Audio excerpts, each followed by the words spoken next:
Chapter 1924. Zhu Lingling. Wow, wow, wow, who's this? He's so smug. Jiang Xiaowei. Wow, someone's starting to show off their love. Their kids are all grown up and they're still doing this. Shame on them.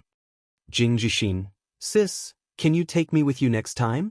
I'm working overtime at the company and it's so cool to see you go out and have fun. And Yang. My sister is still the prettiest. Her smile is so natural. But I'm surprised that President Qin is smiling. It's so magical. Jixin replied to Yang.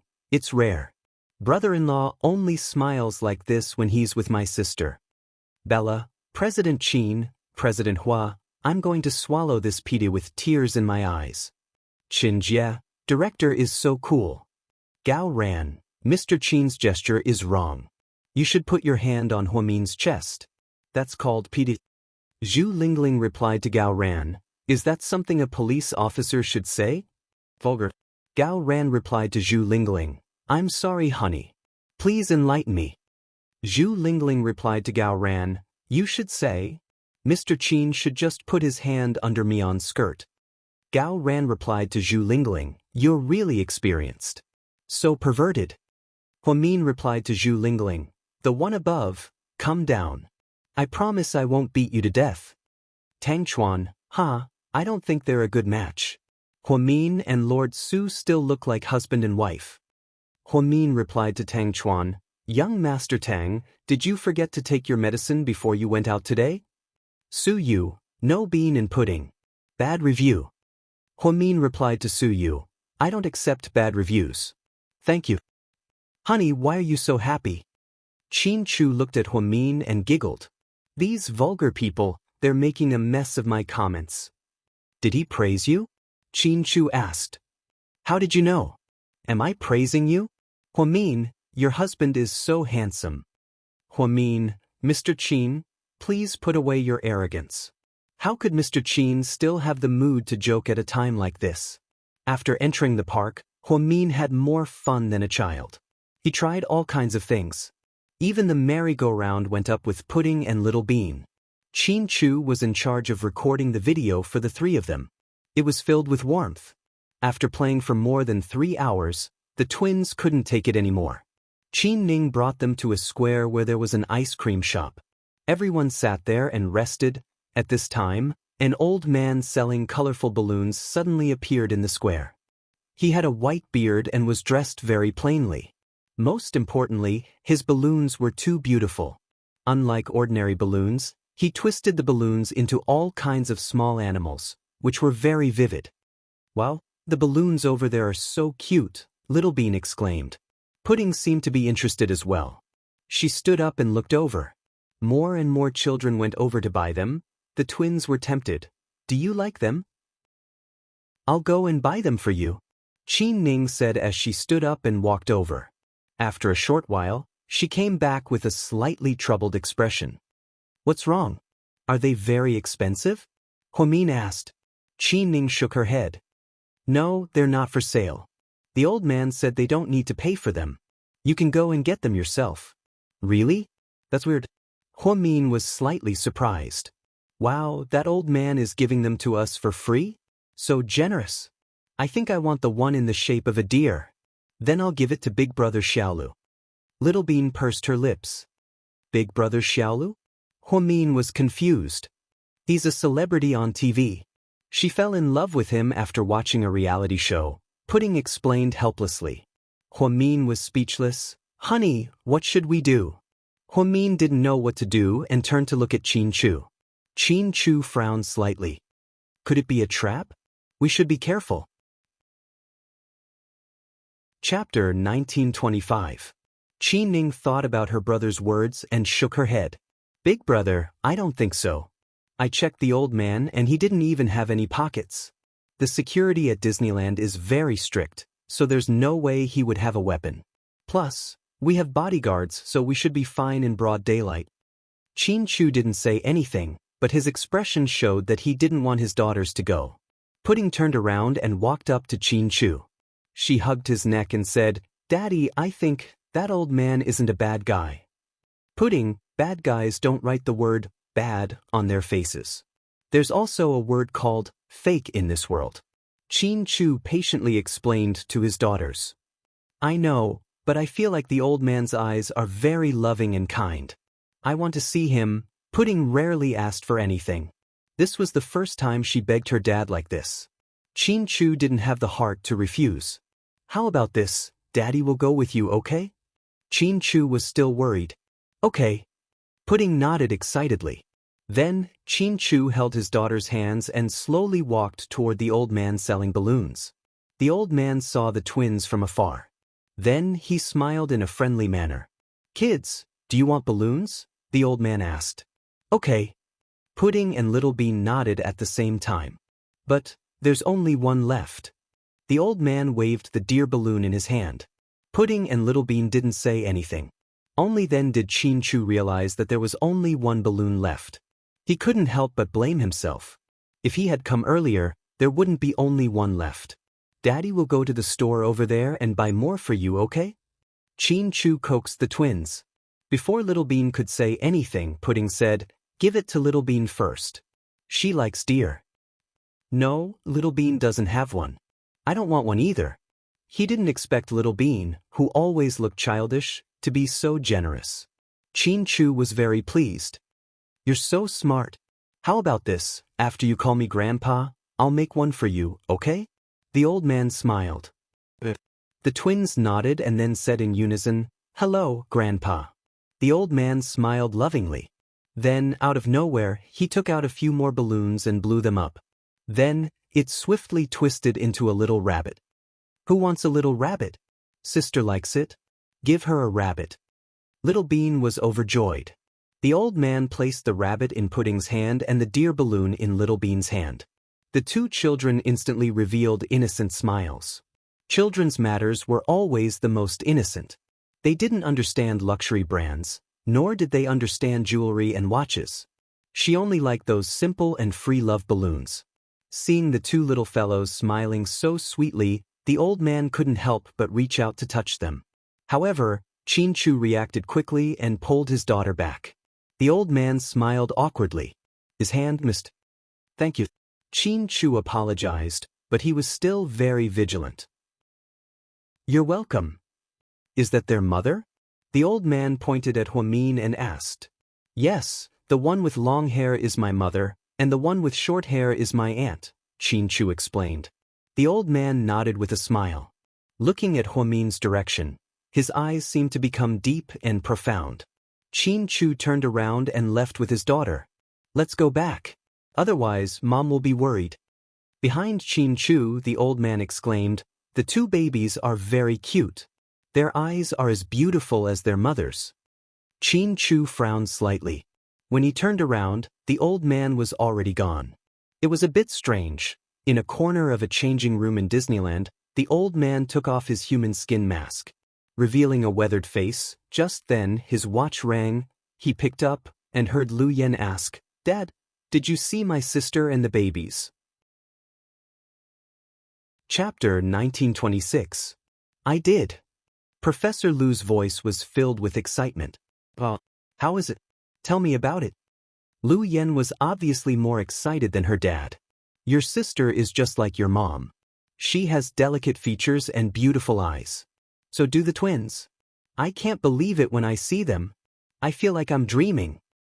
Do they look like the pictures? Lu Yen was full of anticipation. They look closer than the pictures. Especially the twins. They look so sweet when they smile. Their eyes are like crescent moons. Little Bean's face is a little rounder than Pudding's. I'm so jealous of you. When Lu Yen heard that her dad had disguised himself to meet her sister and the twins, she was very excited. Although she had seen her sister in person before, she had only brushed shoulders with her sister and didn't get a good look at her. Now that the twins were 3 years old, she couldn't see them as their aunt. She was so unlucky to be chased all over the world by that big psycho Ian. Where are you now? The professor asked. Russia. I'm relieved that you're with Xiao Fei. Don't run around. Okay. Although Lu Yen didn't want to give up, she still nodded and pretended to be obedient. Professor Lu met his daughter and his other daughter in a different way. Although it wasn't long, he was already satisfied.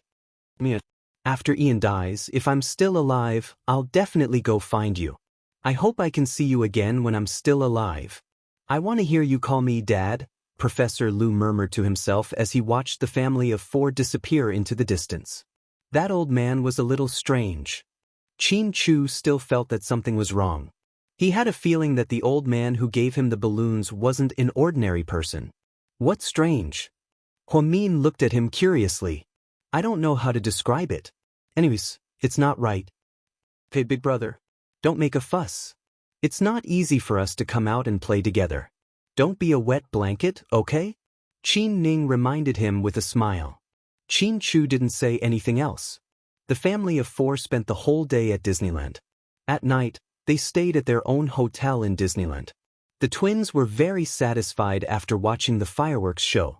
Qin Ning and the twins stayed in a luxurious suite with 8 foreign bodyguards around them. Qin Chu and Huamin stayed in the suite next door. There were also 2 bodyguards outside the door. Qin Chu became more and more cautious. Although he was familiar with the United States, he still didn't want to let his guard down. Especially when Su Yu told him that Huasiqian's men were following them. 10:30 in the evening when Huamin came out of the shower, he saw Qin Chu standing on the balcony and talking on the phone with a serious expression. His eyebrows were also slightly wrinkled. Qin Chu rarely had such an unpleasant expression. Although he was always dull, it was rare for him to be unhappy.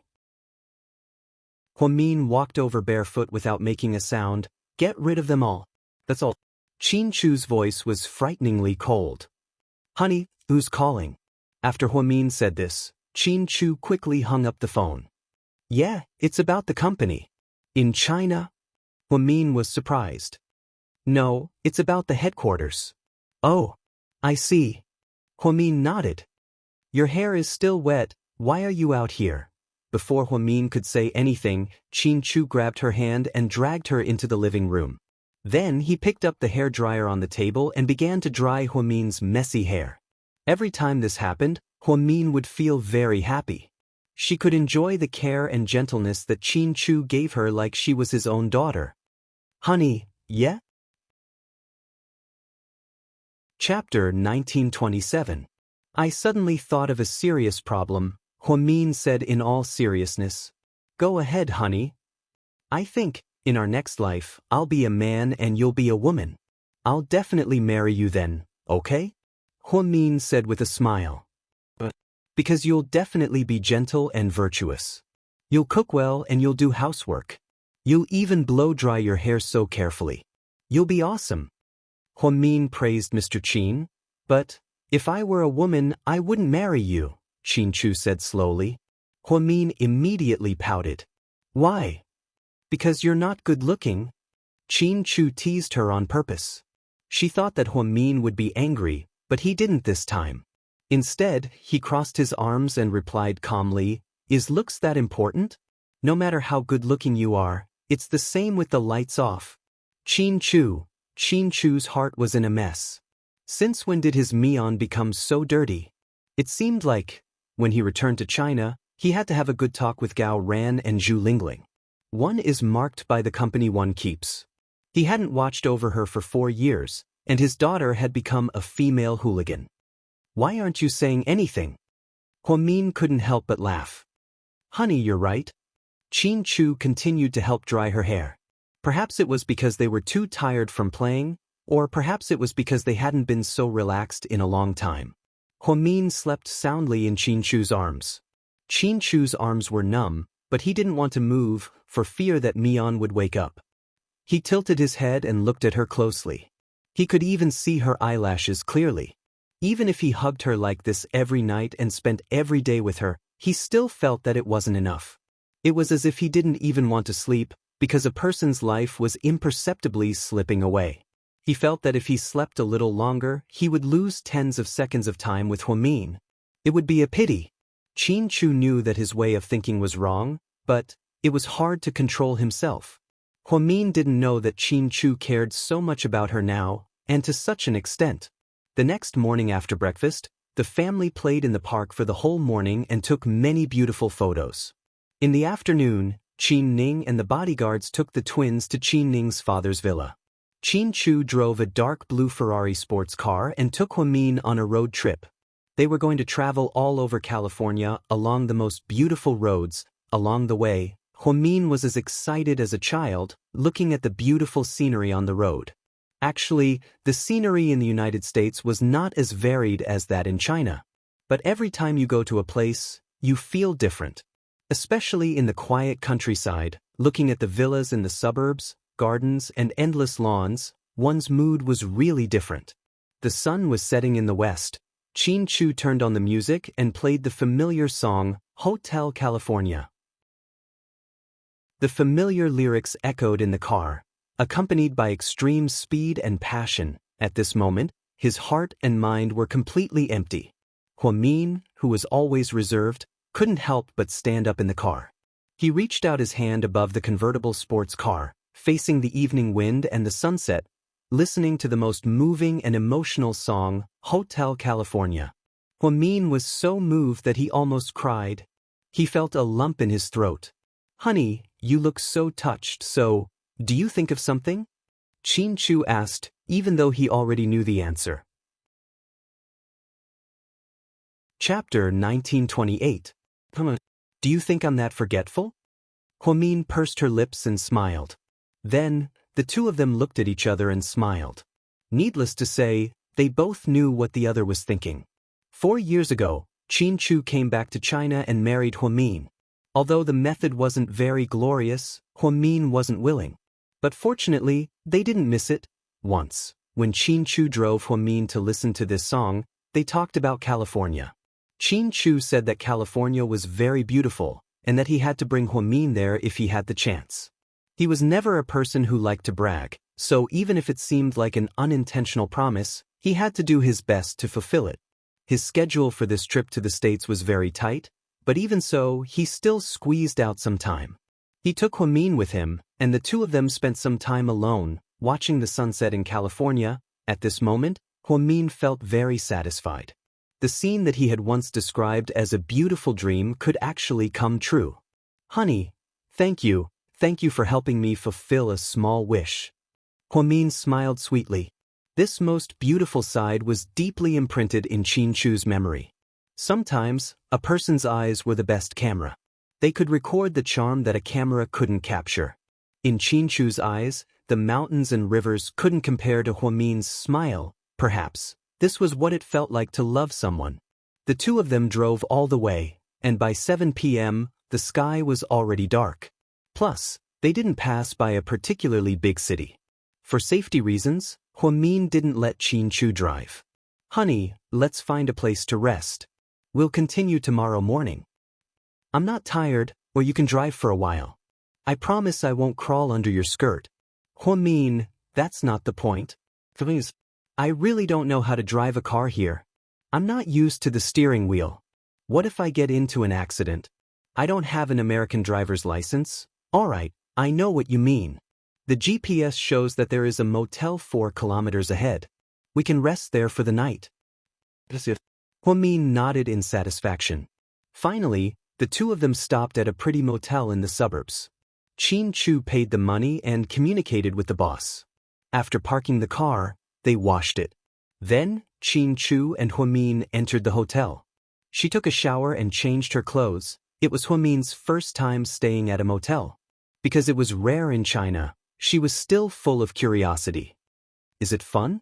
Qin Chu asked her.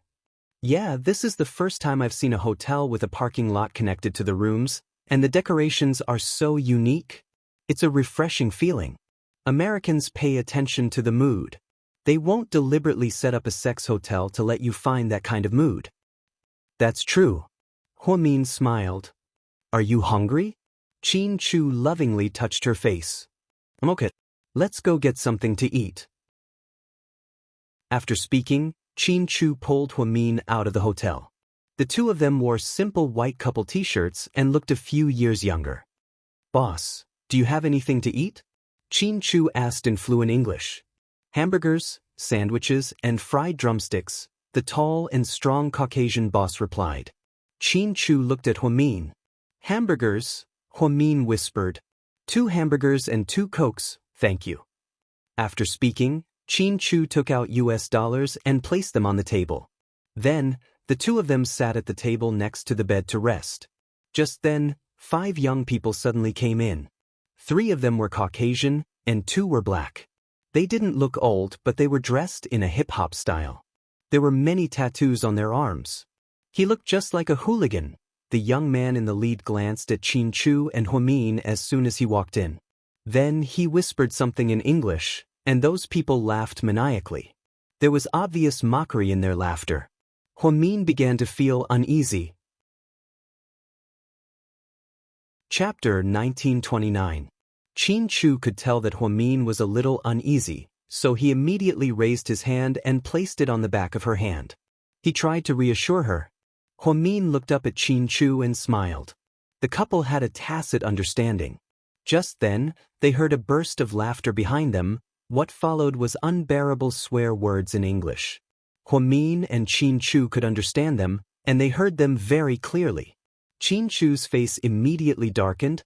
Huamin was afraid that he would be impulsive, so she immediately reminded him in a low voice, "Honey, I'm full. Let's go back to the room."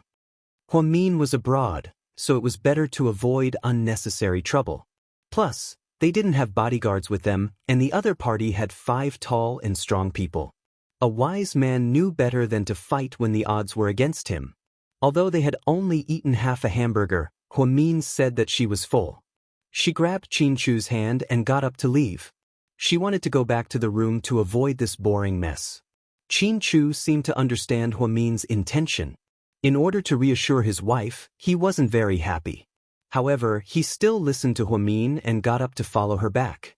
When they passed by those people, suddenly, one of the hooligans stretched out his leg to trip Huamin, and he cursed, "Bitch." This word completely angered Qin Chu. He turned around and let go of Huamin's hand. He punched the blonde white guy who stretched out his leg to trip Huamin. With a loud bang, the punch landed heavily, and there was a cry of pain. Because of the impact of the fist, the young man fell from the stool to the ground. He fell hard. Then his colleagues all stood up and glared at Huamin and Qin Chu.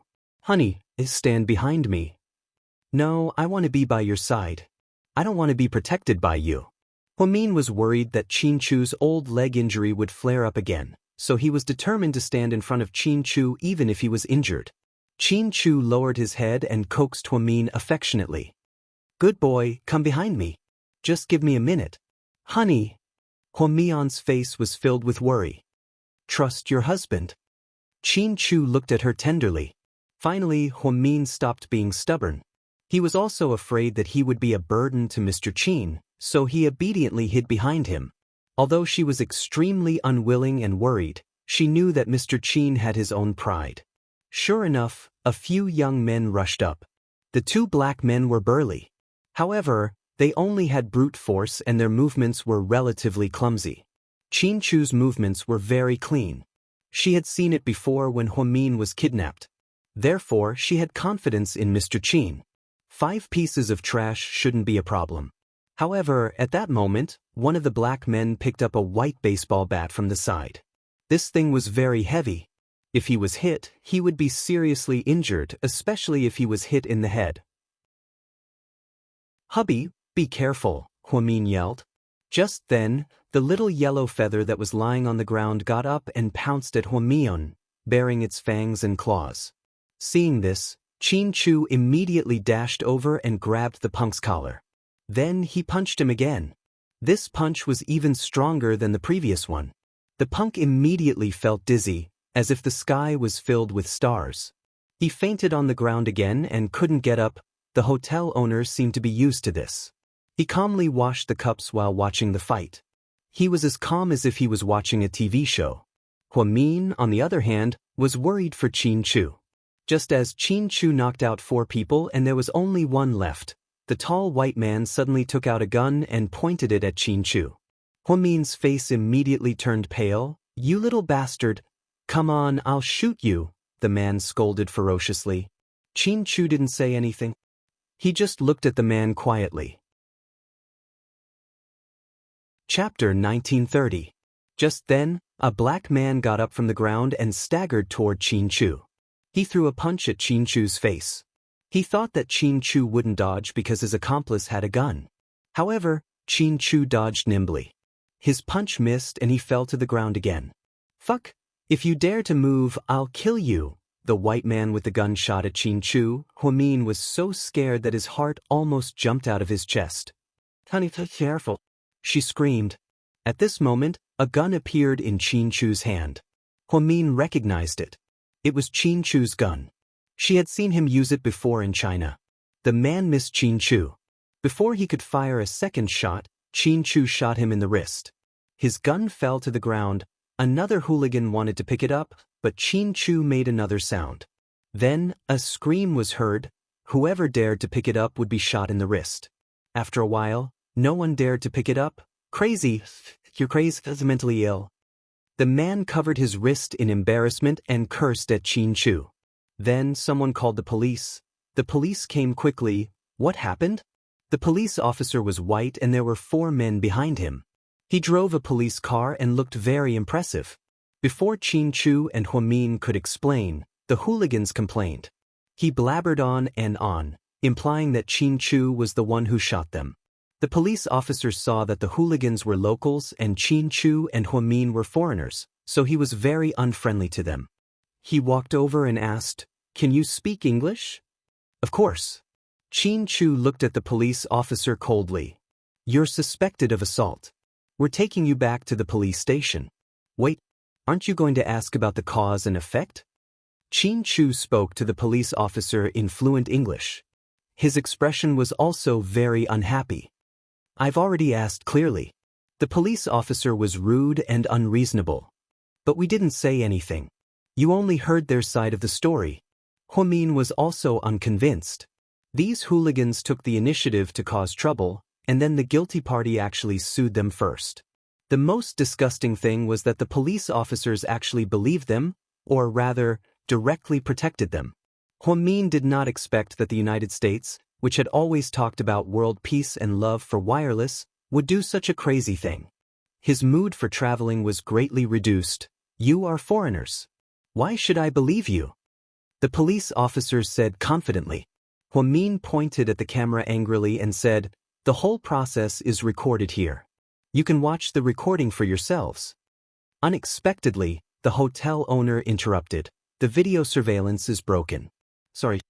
At this moment, Huamin realized that they might be in cahoots. They were obviously protecting him.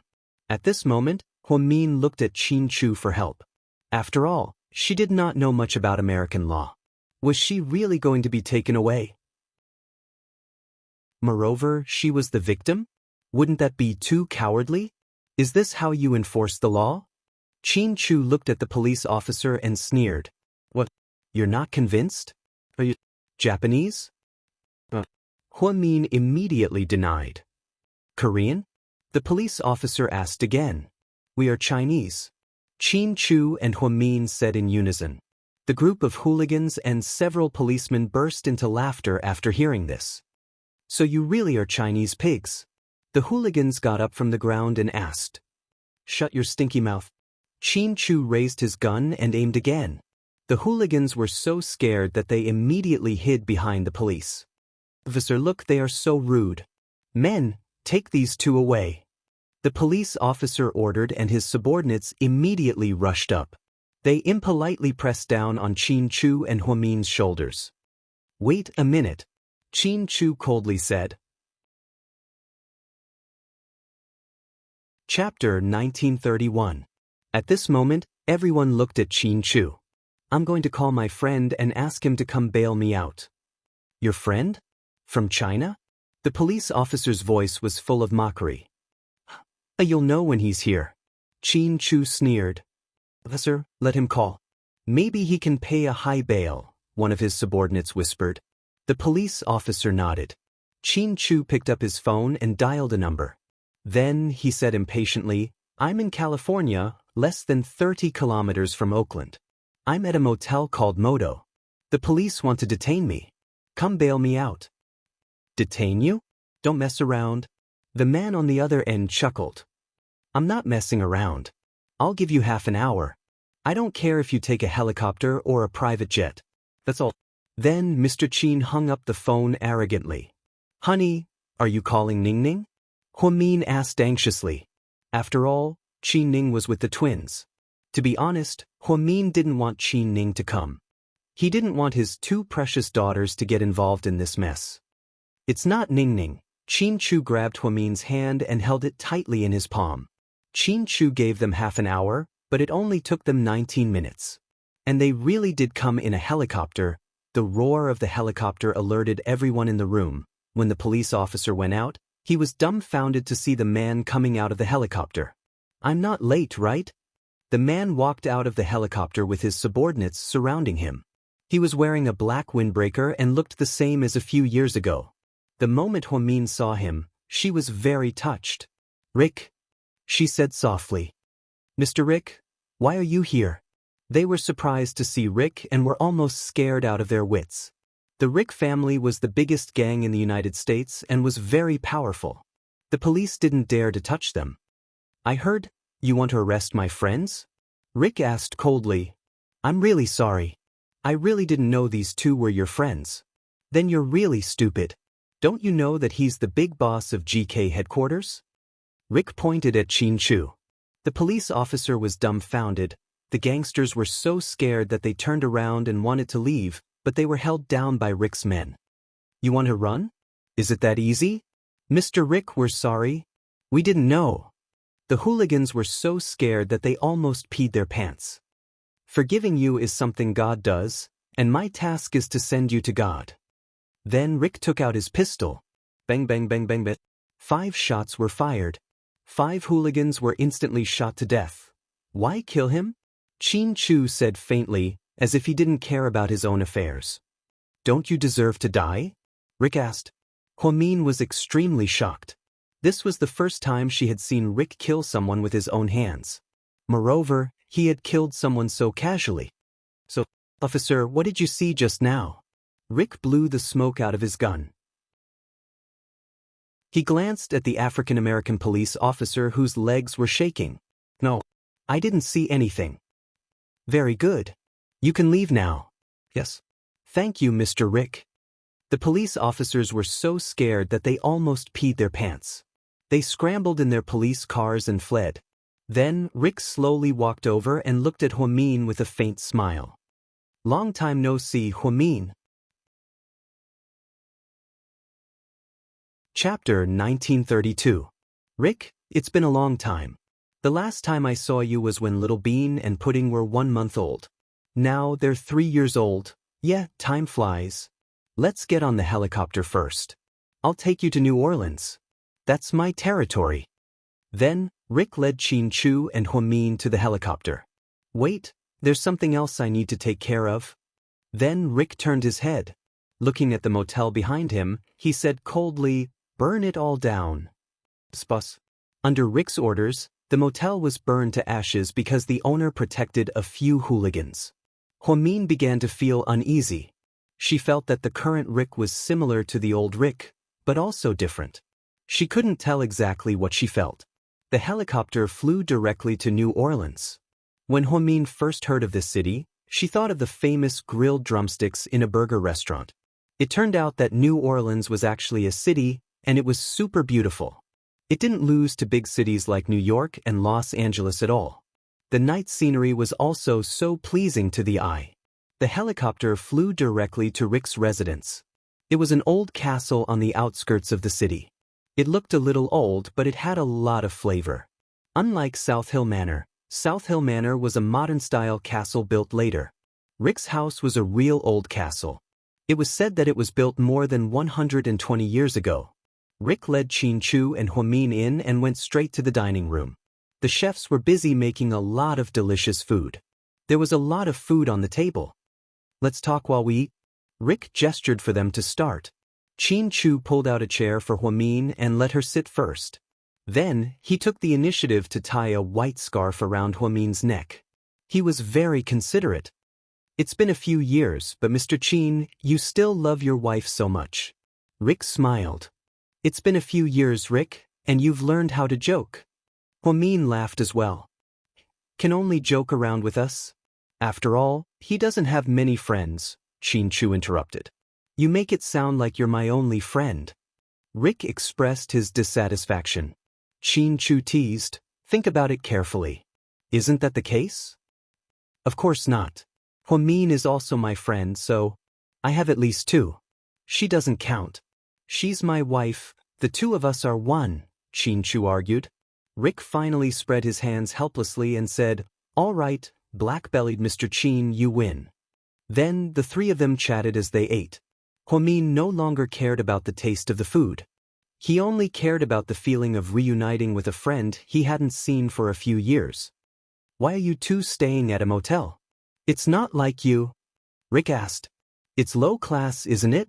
That's why my wife came up with the idea. Xianxia put a small piece of steak into his mouth.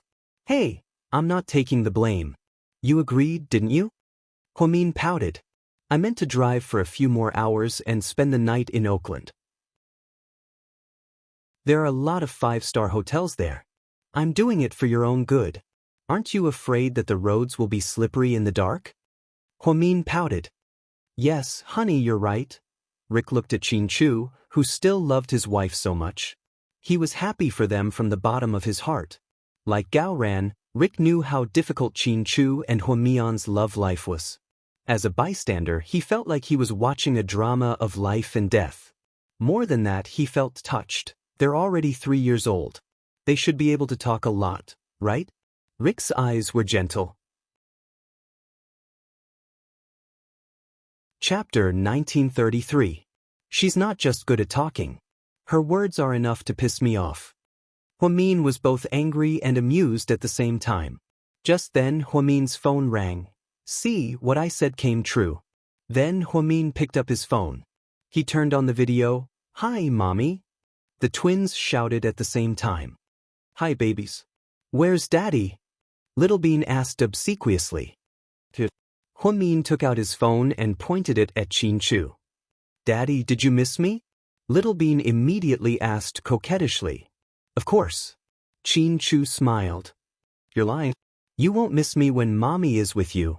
After all, Daddy, you're a man who values women more than daughters. Xianxia was speechless. Don't blame Daddy. Which man isn't lustful? It's normal. Don't worry, Little Bean. The tsundere pudding began to persuade Little Bean. Rick, who was sitting across from Huamin and Xianxia, almost spat out the red wine in his mouth. What's that sound? Where are you? At a hotel? Little Bean was curious. No, we're at a friend's house, Huamin answered. Which friend? We know all your friends. Pudding looked at Huamin calmly. Uncle Rick's house. Uncle Rick, where are you? Let us see. I heard he's a handsome mixed blood. Rick's eyes lit up when Little Bean heard his name. He looked like a pervert. Huamin had no choice but to turn the phone around and face Rick. Hi, babies. Rick didn't know they could speak English, so he greeted them in Chinese. Wow, Uncle Rick, you're so handsome, Little Bean exclaimed. Uncle Rick, you can speak English. We can understand. Pudding noticed this detail and kindly reminded him. Can I? Rick was also amused. Not only English, but you can also speak Japanese, Korean, French, German, and Portuguese. We know a lot of languages, Little Bean said proudly. She couldn't wait to show off everything she knew. She was blatantly showing off. Mr. Qin, your daughter is flirting. She's showing off and showing off. Aren't you going to do anything about it? Huamin whispered. Why should I care? It's my ability, it's my talent. I can't kill it, Mr. Qin said shamelessly. All right, like father, like daughter. You two really do have the same genes. Huamin surrendered. Oh my God, you guys are amazing, Rick immediately praised. Uncle Rick, where do you live? Pudding liked to talk about family matters while Little Bean liked to ask about private matters. I live in New Orleans, Rick replied with a smile. Then the drumsticks in your hometown must be very good. Little Bean was almost drooling. Okay. Yes, it's very good. Come over when you're free. I'll take you to eat. Rick, who always had a cold face, couldn't hold it in anymore as he listened to the twins' golden sentences.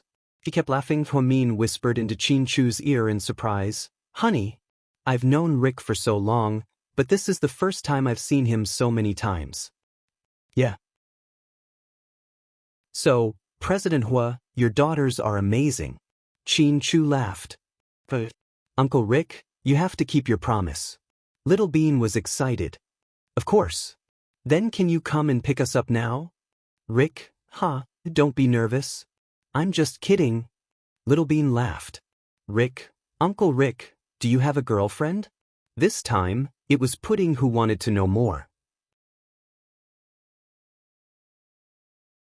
Chapter 1934. Ahem. Rick asked awkwardly. Sis, did you forget that Uncle Rick used to be in a relationship with Auntie Cece? Little Bean said. Huamin was so embarrassed that his cancer was about to explode. He didn't even dare to mention Cece's name because he was afraid that Rick would be sad. He didn't expect that his daughters would successfully trigger the landmine. Upon hearing Cece's name, Rick's expression changed slightly. Qin Chu immediately said, You don't have to talk to them. Just brush them off. Uncle doesn't have a girlfriend. Uncle is still young. There's no rush. Wrong. It's because you're young that you have to rush. Otherwise, when you get old and find a girlfriend, you won't be able to do anything and you won't be able to have many babies. What a pity. Little Bean lectured seriously. As for Rick, he was completely confused after hearing these words. Little Bean, this is the first time you're video chatting with Uncle Rick. Don't talk about such a deep topic. He won't be able to take it.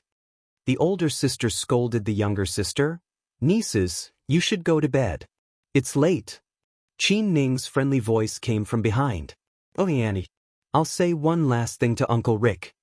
Little Bean stuck out her tongue. Uncle Rick, what kind of girls do you like? Little Bean asked. Rick, is this a hard question to answer? No, I don't know what kind of girls I like. Rick was completely confused. Uncle Rick, when are you coming to China to visit us? I'll take you to Xian's ramen. Little Bean smiled sweetly. Qin Chu and Huamin were both speechless. The two daughters were so shameless when they saw a handsome guy that they even brought up the ramen restaurant that their parents used when they were young. When I get back, I'll take you guys to eat noodles. Rick was overjoyed by the twins' teasing. All right, let's not talk about it anymore. Bye-bye, Daddy and Mommy. We love you. Bye.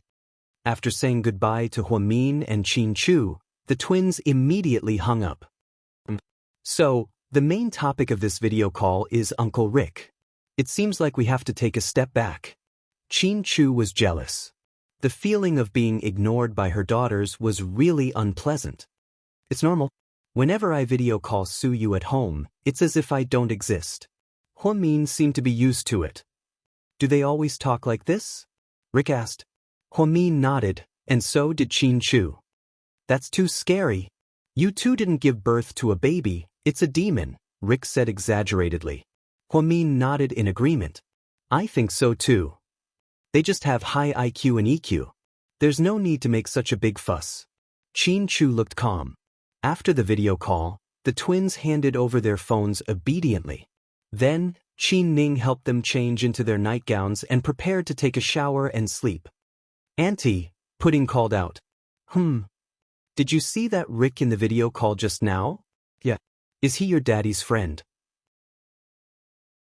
I've seen him a few times before. Qin Ning seemed to be familiar with Rick. Do you think Uncle Rick is more handsome or Uncle Suyu is more handsome? Pudding asked in all seriousness. Why do you always ask such weird questions? Qin Ning was speechless. She didn't know if she was overthinking it, but she kept hearing the word Suyu around her recently. Andy, choose one.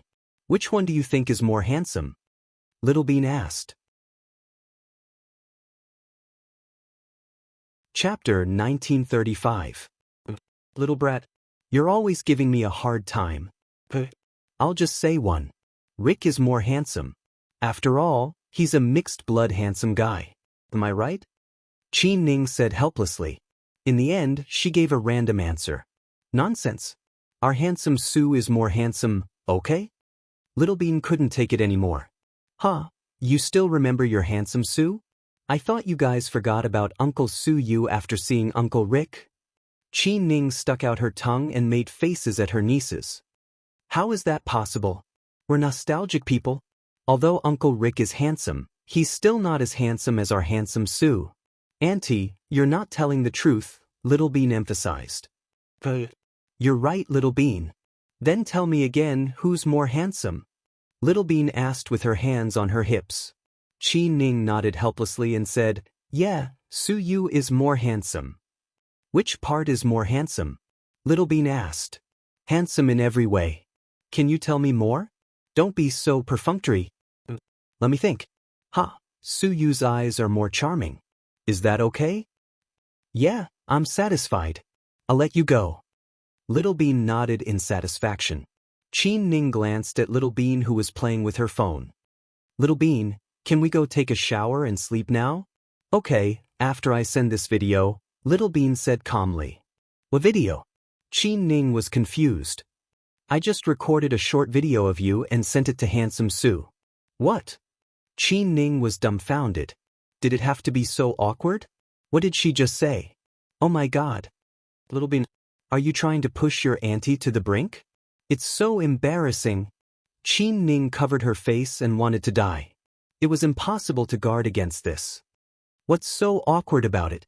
Handsome Sue will be happy to see it. Isn't it good to have a beauty compliment you?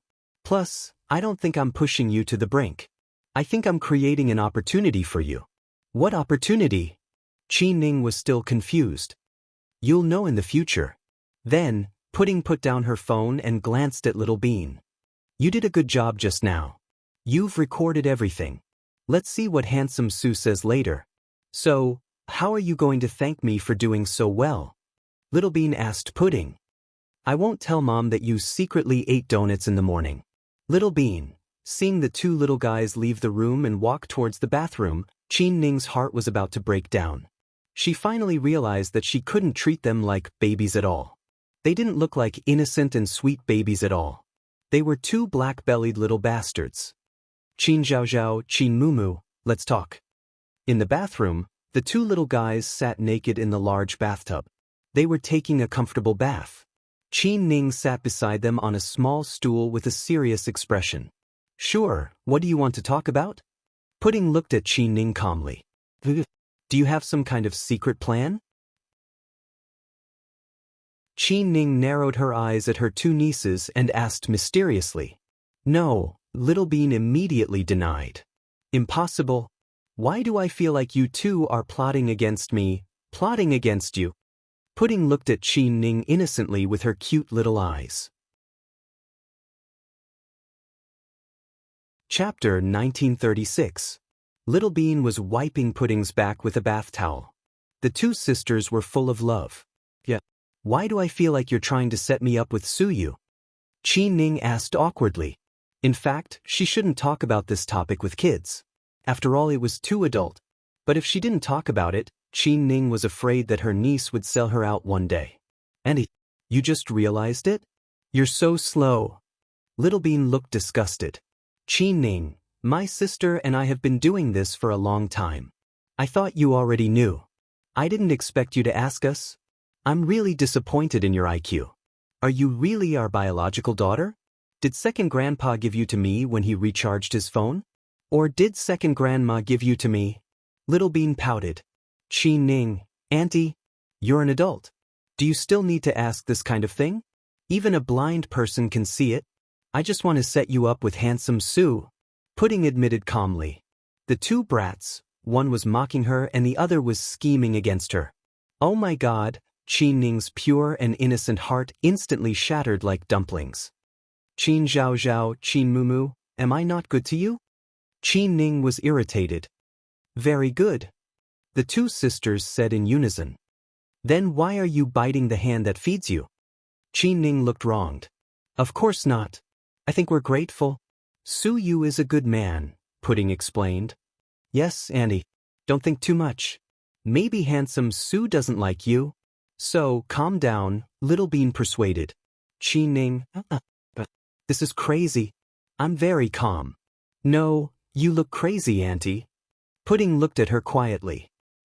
You two little traitors. I fed you well, took you out to play, and gave you big red packets. But you sold me out. I'm going to tell my sister-in-law. I'm going to call her and tell her that you're disobedient. Qin Ning used her trump card. Rumor had it that the twins were very afraid of their mother. Not long ago, Pudding had made a mistake and was beaten up badly by Huamin. Whatever. If you want to do that, we'll have to tell Grandpa that you like to video call men in the middle of the night, Pudding explained calmly. Did you video call a man naked in the middle of the night? Little Bean added. Qin Chu was speechless. Are you two really my nieces? Qin Ning wanted to cry but no tears came out. That depends on whether or not you're the Qin family's biological aunt, Pudding replied. Qin Ning almost spat out a mouthful of blood and fell to the ground with internal injuries. It was no wonder that before they left, her sister-in-law had reminded her to look after the twins and talk less with them. Looks like I fell into his trap as I chatted. She even dared to openly threaten her, an elder. Can the two of you still play happily with Auntie? This depends on what Auntie does. Anyways, if you tell on us to Mom, we'll have a hard time. If we have a hard time, you won't have a good time either. Little Bean emphasized slowly. Little Bean, how can you scare Auntie? She's an elder after all, Pudding lectured Little Bean seriously. Qin Ning nodded and gave Pudding a thumbs up in agreement. However, when she heard Pudding's next sentence, she almost frothed at the mouth.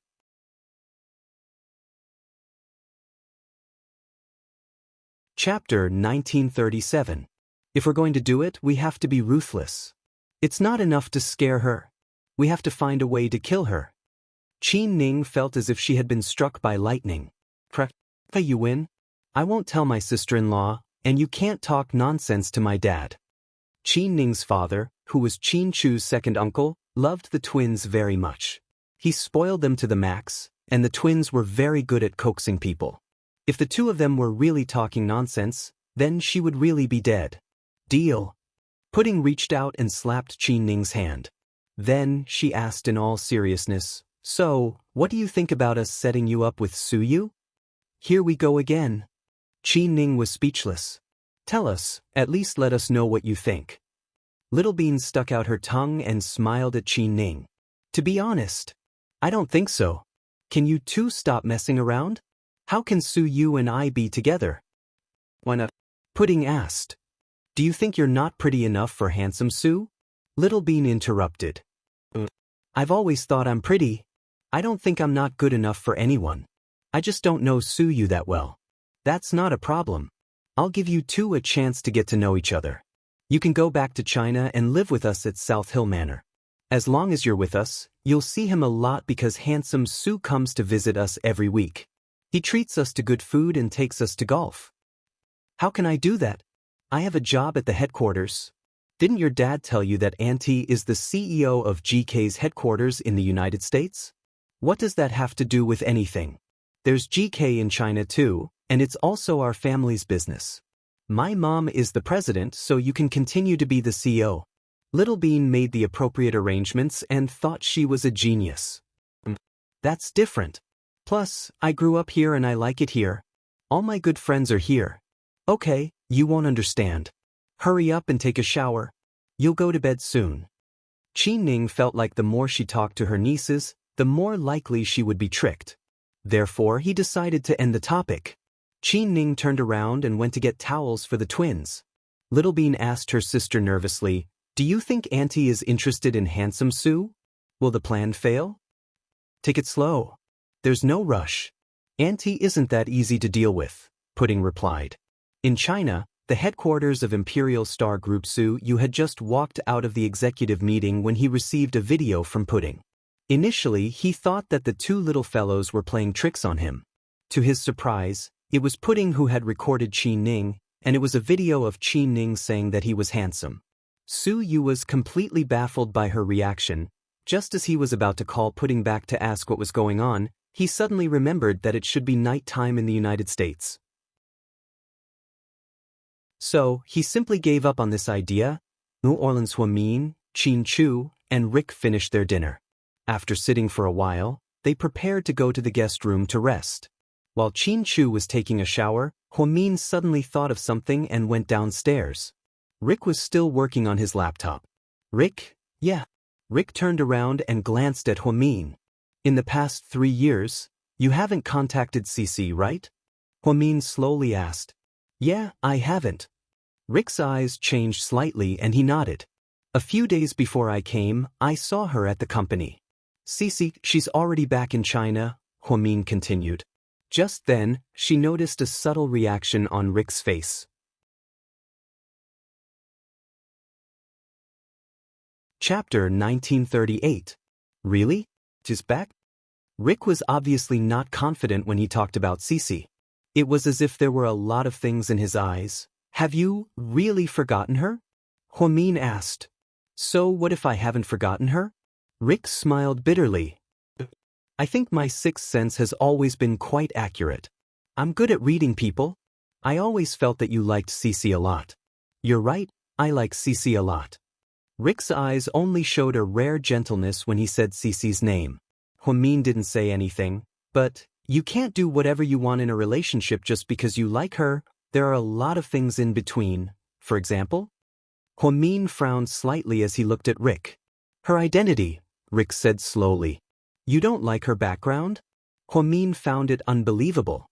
No, I don't like myself. Cici is a good girl from a normal family, but I'm not. After he said this, he immediately looked at Huamin and continued, Qin Chu told you what I do for a living, right? The biggest gang in America, Huamin explained calmly. Yes. Rick nodded. But isn't your brother in charge of it? You've been doing well in China all these years, haven't you? Huamin didn't understand. That was before, but 3 years ago, my brother got into a car accident and became disabled. He can only sit in a wheelchair now. Huamin was shocked when he heard this. I see. No wonder you didn't go to Cici 3 years ago. Huamin finally had the answer to the question that had been bothering him for the past 3 years. She had said a lot to Rick at the twins' 1-month-old party. He seemed to understand. Huamin thought that Rick would go to Cici in the end, and then the two of them who loved each other deeply would get back together. Unfortunately, later, she heard that Cici went abroad to study and Rick went back to the States, never to be heard from again. She was still wondering what was going on. How could Rick suddenly leave under such circumstances? It turned out that something so big had happened to the clan. Rick sighed slightly and continued, 3 years ago, I left your house and wanted to go find Cici immediately. But at that time, the family sent me the news that my brother was in a car accident. I didn't care about anything else and came back here to take care of him, but he still hasn't recovered. He's basically a cripple now. And in the family, I'm the only one who can take care of him. I can't watch the family business that my parents built be eaten away by others. That would be a waste of my brother's efforts all these years. So, Rick paused for a moment. So now that you've inherited your brother's position, you're truly the godfather of the mafia. Thinking about this time, Rick seemed to have a strong murderous aura when he walked down from the helicopter. Then he shot the hooligan to death without even blinking. It seemed that he had killed a lot of people in the past few years. You're right. I don't think I can give Cici happiness right now, because I don't even know how long I'll live. Don't be so pessimistic. Huamin suddenly felt sorry for Rick. This man looked so cold, but he hid everything in his heart. Huamin, I've killed a lot of people. Whether they deserve to die or not, they died because of me. I can't turn back now. I can't choose my family background, but Cici still has. She's just an ordinary girl who graduated from university, went abroad to study, got a job when she came back, found a boyfriend who loves her, got married, had children, and lived a peaceful and happy life. But I can't give her any of these seemingly ordinary things. So, Rick, you actually love her very much? You're doing this for her own good? Huamin asked.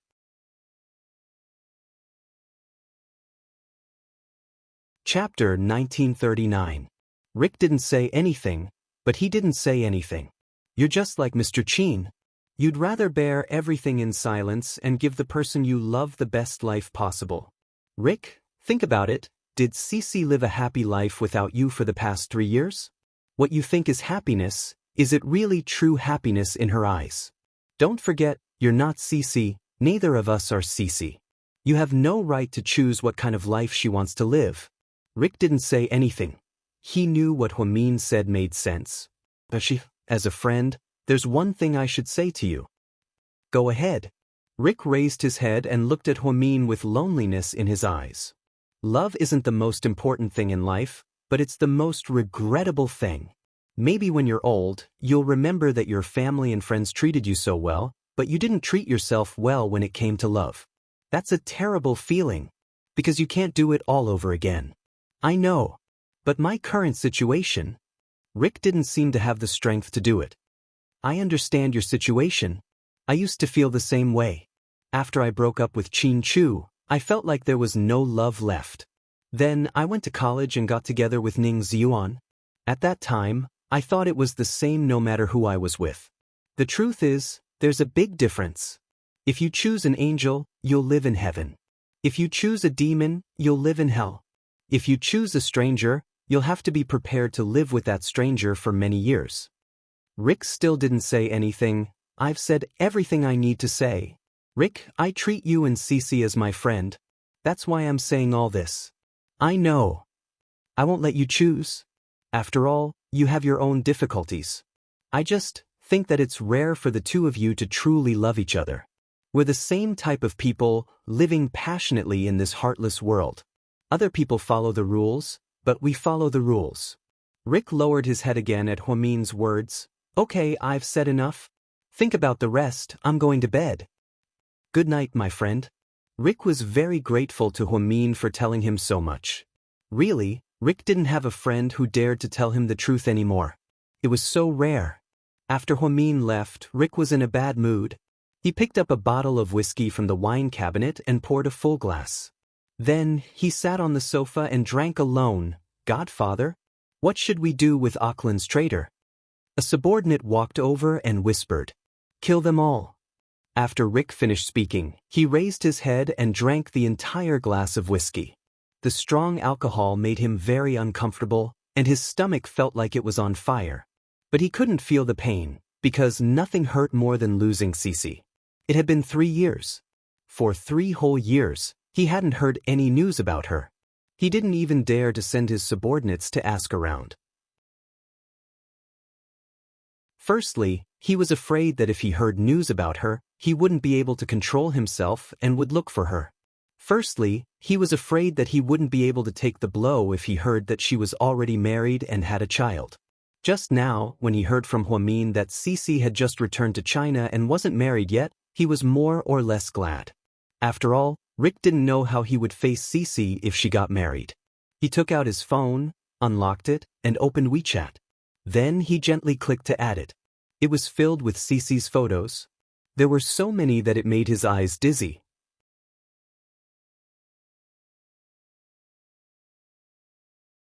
Chapter 1940. When they broke up, Cece deleted him from her WeChat and they didn't have each other's WeChat anymore. However, Rick had saved all the selfies Cece sent him and the ones she posted on her WeChat friend circle. The more he looked at them, the sadder he felt. Especially when you look at Cece's bright and radiant face and your innocent smile. He felt as if his heart was being crushed by something. In the bedroom upstairs, Honey, you're back. Take a shower and go to bed. Qin Chu walked over while drying his hair. No, I'm not in the mood. Huamin was a little disappointed. What's wrong? I'm a little tired. I want to sleep. Huamin hugged Qin Chu's waist and began to act like a spoiled child. Qin Chu immediately put down the towel in his hand and picked Huamin up. Then, he hugged her and the two of them lay on the bed. Did you talk to Rick about Cece? Qin Chu asked softly. How did you know? You're amazing, Mr. Qin. Qin Chu could still see through Huamin's thoughts with one glance. If I didn't know you well, how could I have won your heart back then? Qin Chu smiled and patted Huamin's head.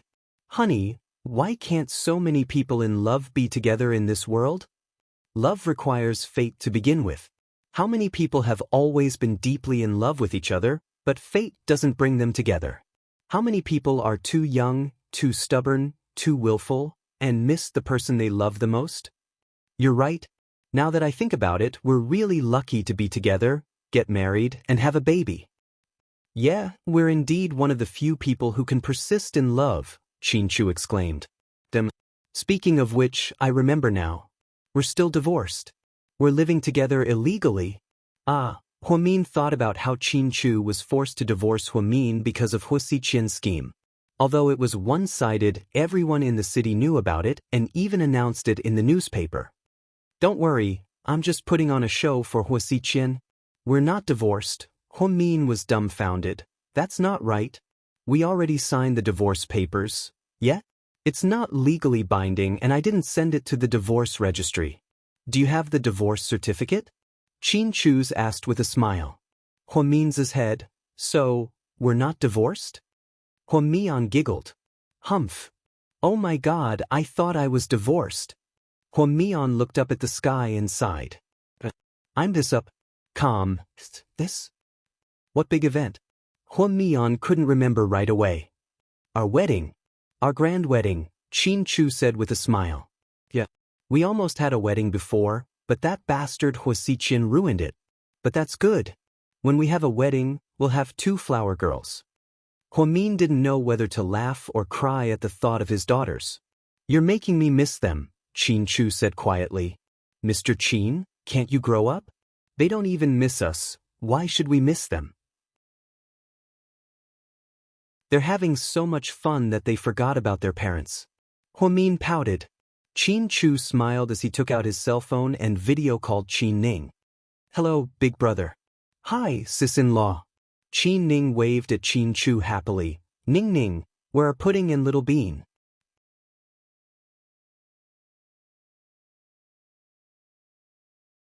Chapter 1941.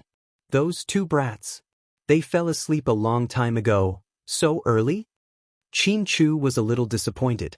It's not early anymore, big bro. Look at the time.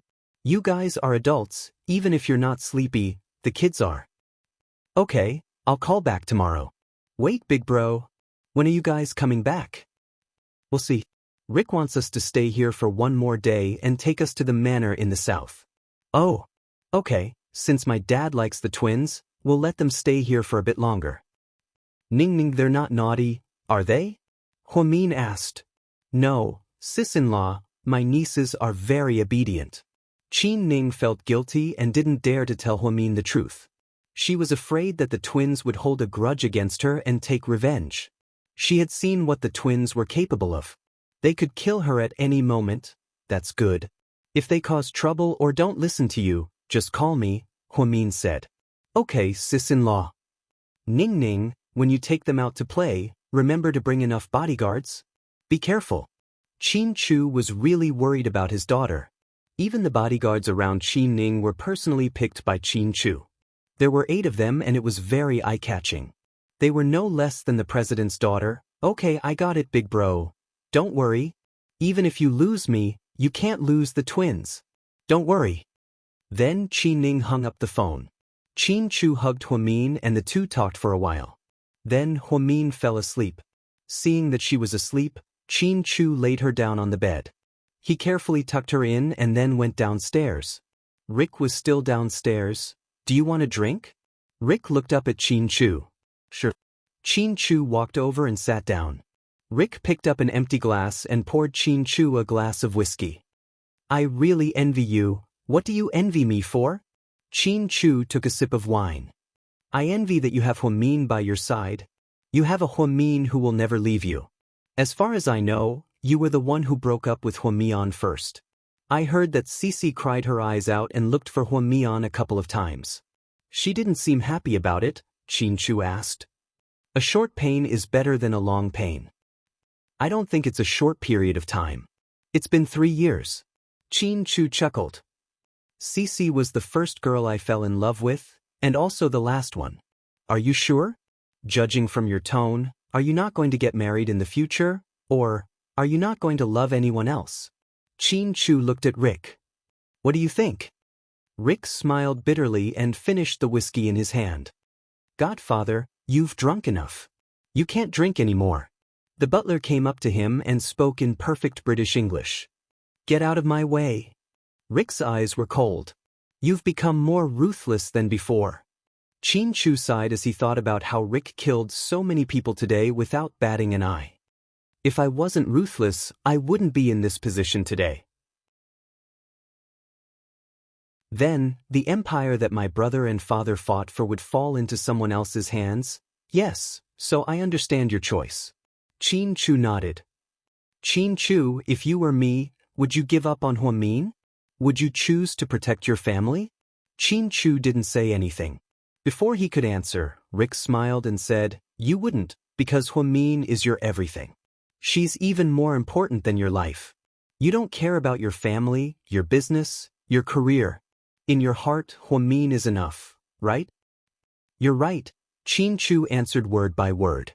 Just then, Rick suddenly thought of something and asked, Oh, right, about that thing. Does Huamin know about it? Chapter 1942. Qin Chu immediately knew what Rick was talking about. His eyes darkened slightly. I don't know yet. Then when are you going to tell her? Or, are you going to keep it a secret forever? The point is, can you keep it a secret forever? Huamin is so smart, she'll find out sooner or later. I know, but it's not the right time to tell her yet. We just got back to our sweet days and I don't want to spoil it. I don't want her to be sad because of me. Huamian is very happy, because you always think about her first. You think about her feelings and her situation first, and then yourself. Rick admired Qin Chu's persistence with Huamin the most. It was a kind of terrifying willpower that ordinary people didn't have. Qin Chu smiled. She's actually the happiest thing in my life. How could I lose her? Rick thought about Qin Chu and Huamin and then thought about himself and Cece, which made him even more depressed. After drinking with Rick, Qin Chu quietly went upstairs. Huamin was still sleeping soundly. He quietly got into bed and hugged her from behind, afraid that he would wake her up. Instead of saying that Huamin relied on Qin Chu, it was more like Qin Chu relied on Huamin. Because only when she was with Huamin, she felt completely safe. The next morning, Huamin and Qin Chu woke up. Rick's housekeeper had already prepared a sumptuous breakfast. The three of them were eating when the sound of a car came from the door. Sir, it's Miss Luna's car. The housekeeper took a look and reported to Rick. Okay. Rick continued eating with an indifferent expression. Huamin and Qin Chu looked at each other and didn't ask Rick anything. After a while, a girl in a pink dress opened the door and walked in. She had blonde hair and blue eyes. She didn't look old, and her face was full of collagen. Because the foreigner was fair-skinned and had three-dimensional facial features, this girl looked like a Barbie doll. But, Rick, there are so many people in your house. Are they guests? He's my friend. Rick picked up the towel on the table and wiped the corner of his mouth. Friends? So awesome. Are they your friends from China? The girl spoke in English the entire time. Can you introduce him to me? This is the first time I've seen your friends come to your house. The girl curiously sized up Huamin and Qin Chu, and then gave a friendly smile. Huamin responded with a smile. Rick seemed to be indifferent to the girl, but because the girl was too enthusiastic, he could only get up helplessly. Then he introduced, my friends from China, Qin Chu and Huamin. Hi, nice to meet you. I'm Luna, Rick's fiancée. The girl introduced herself before Rick introduced himself. Fiancée? Okay, Rick, why didn't you tell us? Huamin was surprised, and then he looked at Rick and Qin Chu. Qin Chu obviously didn't know either, and his face was full of confusion. Luna, what are you talking about?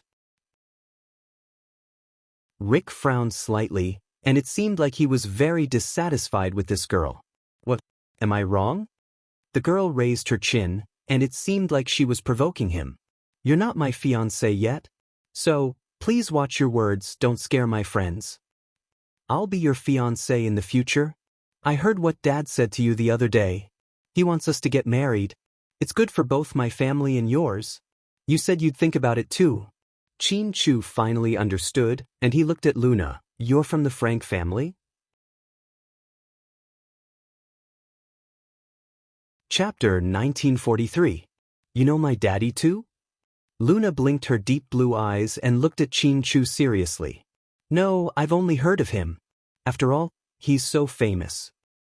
So that's how it is. Luna nodded thoughtfully. Is this your girlfriend? She's so cute, like a China doll. She'd look even better in a cheongsam. Luna glanced at Huamin and said, No, she's my wife. You guys are married? Luna was surprised. Yeah, and the baby is 3 years old, Xianxia replied proudly. I'm so happy. Rick, let's hurry up. I want to give you a lot of babies in the future. Then, the girl grabbed Rick's arm, trying to be more intimate. Rick dodged and the girl's hand missed, making her a bit embarrassed. Luna, you should go back. Your father will be worried about you. I'm not leaving. I'm safe here. Plus, you have food and a place to stay. I haven't had enough fun yet. I don't have time to play with you. I have a lot of work to do. But I'm still staying. I want to bond with you. We're going to get married in the future. I didn't say I'm going to marry you. Remember that, Rick corrected her. But you told my daddy that you'd think about it. I was just brushing your daddy off. I was being polite, you know? Rick was speechless. I don't care. I took it seriously, Rick. I'm so hungry. I haven't had breakfast yet. Luna pursed her lips. There's some here. We're eating too. Let's eat together. Huamin was a bit embarrassed. You eat by yourself. We'll eat. Then, Rick turned around and left. Xianxia and Huamin followed him out. The girl named Luna actually sat down and started eating slowly. When they walked out of the door, Huamin pulled Xianxia's sleeve in a low voice. Honey, who's this? What does her father do? Why does he want to marry Rick? She's the eldest daughter of the Frank family. Her father, Modo, is the boss of the biggest black market in Mexico. He controls a lot of things, like prostitution, gambling, drugs, and the slave trade. Anyway, you can think of him as a mafia boss. No wonder. He's in the black market, just like the Rick family. Yes, I heard from Rick that he has been working with the Frank family for the past 3 years, and the cooperation has been quite good. It seems that in order to further develop and build trust, Murdoch intends to marry his daughter to Rick. What does that mean? Huamian asked nervously. I don't know yet. I haven't asked him. What? I know. Huamin nodded. Why don't you guys have a round? Rick asked as he looked at them with 3 golf clubs in his hand. Inside a luxurious mansion in Los Angeles. Ever since Qin Ning's father met the twins, he stopped going to work. As the chairman of the board of directors, he played with them at home every day. 1 minute he would play Chinese Xiangqi, and the next he would play Xiangqi. Chairman Qin, you have a call? Qin Ning's assistant walked over with his phone. Who is it? Qin Chu's second uncle turned his head, slightly displeased.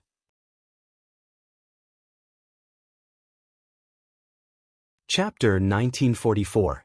They said there's a meeting in the afternoon and they need you to go back. I'm busy. Let them handle it. Qin Chu's uncle waved his hand. Grandpa, it's not right for you to go like this. Little Bean instructed. I have to go like this. Otherwise, I'll be eaten. Qin Chu's uncle argued with Little Bean like a child. No. If you go like this, you'll fall into my sister's trap. She's very cunning. She set a trap for you. Idiot. As soon as Little Bean finished speaking, Qin Chu's uncle's chess piece fell onto the ground. Pudding picked up a chess piece and slammed it down on the chessboard. Checkmate, Qin Chu's uncle. Little Bean said, See? What did I just say? I told you, but you didn't listen. You're such an idiot. Grandpa, you're such an idiot. Is there any room for negotiation? Qin Chu's uncle asked. Grandpa, it's a checkmate. Pudding smiled. Oh, I lost again. Qin Chu's uncle took out $100 from his wallet and handed it to Pudding. Little Bean craned her neck and looked at Qin Zhaozhao. Wow, not bad. You played chess and mobile games with second grandpa early in the morning. You must have won a few thousand yuan. Qin Zhaozhao, you're very smart. Do you think I'm like you who only knows how to eat? Pudding didn't care. I just enjoy life. I'm not like you. You're a miser, Little Bean mocked her sister. Whatever you say. You don't know what I'm thinking. You don't need to know. Qin Ning came back from her morning jog. Seeing the old and young playing so happily, she immediately ran over to join in the fun. What's going on? How's the game? Qin Ning asked. Auntie, you're back just in time. Hurry up and save your dad. Little Bean covered her mouth and laughed. So serious? You're using the word save? Of course. If you didn't come back, Grandpa would have lost so much that he couldn't even wear his underwear. Little Bean, don't talk nonsense. How can you say that about Grandpa? Chin Chu's uncle almost collapsed. All right, let me put it in another way. Second Grandpa has lost so much that he only has his underwear left. Chin Ning's father, Daddy, what's wrong with you? Was it okay to lose to a kid? Didn't you say you were an expert in Chinese chess? There's always someone better than me out there. Today, I've been defeated. What's the saying again? The student surpasses the master. Chin Ning's father sighed. That's not right, Grandpa Chin. There's a saying that goes like this. The younger generation surpasses the older one and slaps the older one hard on the beach. Little Bean sighed as she ate the cream cake. You little brat. Chin Ning pointed her finger at Little Bean. Pudding, did you learn how to play Go from your mom?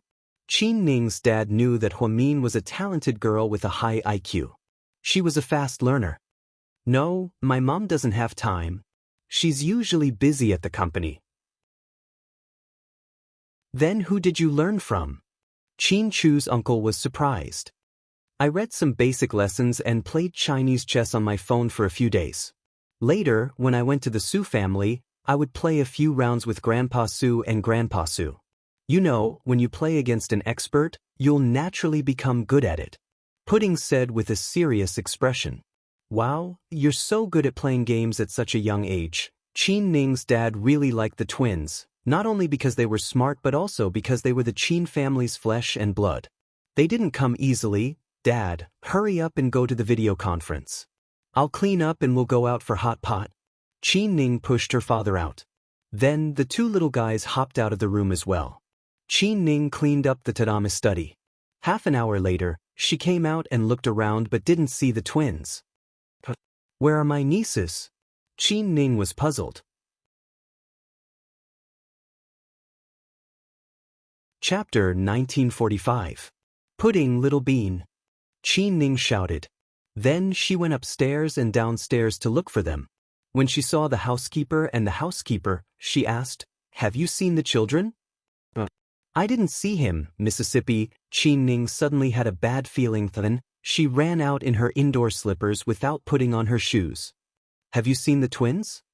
Along the way, she asked the bodyguards and security guards. No, Mississippi. What's wrong? The children are gone. They're not in the villa. Could it be that they're playing hide and seek with you? The bodyguard asked. No, they never play such childish games. If Chin Ning didn't know about them before, she might think that the children were playing hide and seek with her and would look for them. However, on their first night together, Chin Ning suggested hide and seek. Little Bean and Pudding laughed at her. At that time, the conversation went like this. Chin Ning, babies, let's play hide and seek? Pudding, Auntie, how old are you? Little Bean, Auntie, I always thought that you were a smart child. I didn't expect you to play such a boring game. Is it fun to hide and be found? I don't even know what's so fun about this game. Chin Ning, isn't it fun when you find them? Little Bean, why would I be happy? I didn't really lose them.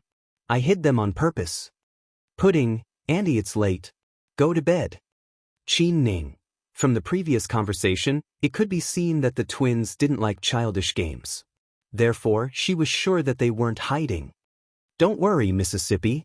Let's go to the surveillance room. Yes, the surveillance room. After speaking, Chin Ning immediately led the bodyguards to the surveillance room.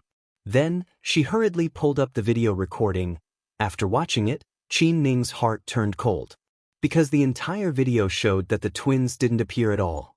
Such a big villa, all the front and back were thousands of square meters. There was a garden and a swimming pool. However, they couldn't find a trace of the two children, and it had only been half an hour. Alright, I'll call them. Chin Ning suddenly remembered that Pudding and Little Bean both had phones. When she called them, she realized that their phones were all turned off. Chin Ning was about to go crazy. God, her brother and sister-in-law trusted her with the child, but she lost it. When Chin Ning's father came out of the video conference, he realized that it was a mess outside. Daddy, it's over. The kids are gone. Qi Ning cried. What child is missing? Pudding and Little Bean are gone. Weren't you at home just now? Yeah, but it happened in the blink of an eye, and no one has ever seen them. How could that be? Do you think he can disappear into thin air? Search for him, search carefully, even if you have to dig 3 feet into the ground to find him. Qin Chu's second uncle was also anxious.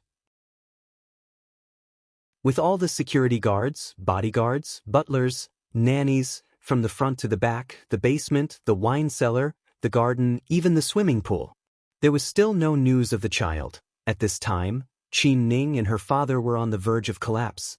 They were 3-year-old children, and there were 2 of them. If they really went missing, Qin Chu and Huamin would probably go crazy. I'll call my sister-in-law and ask if she went to find them.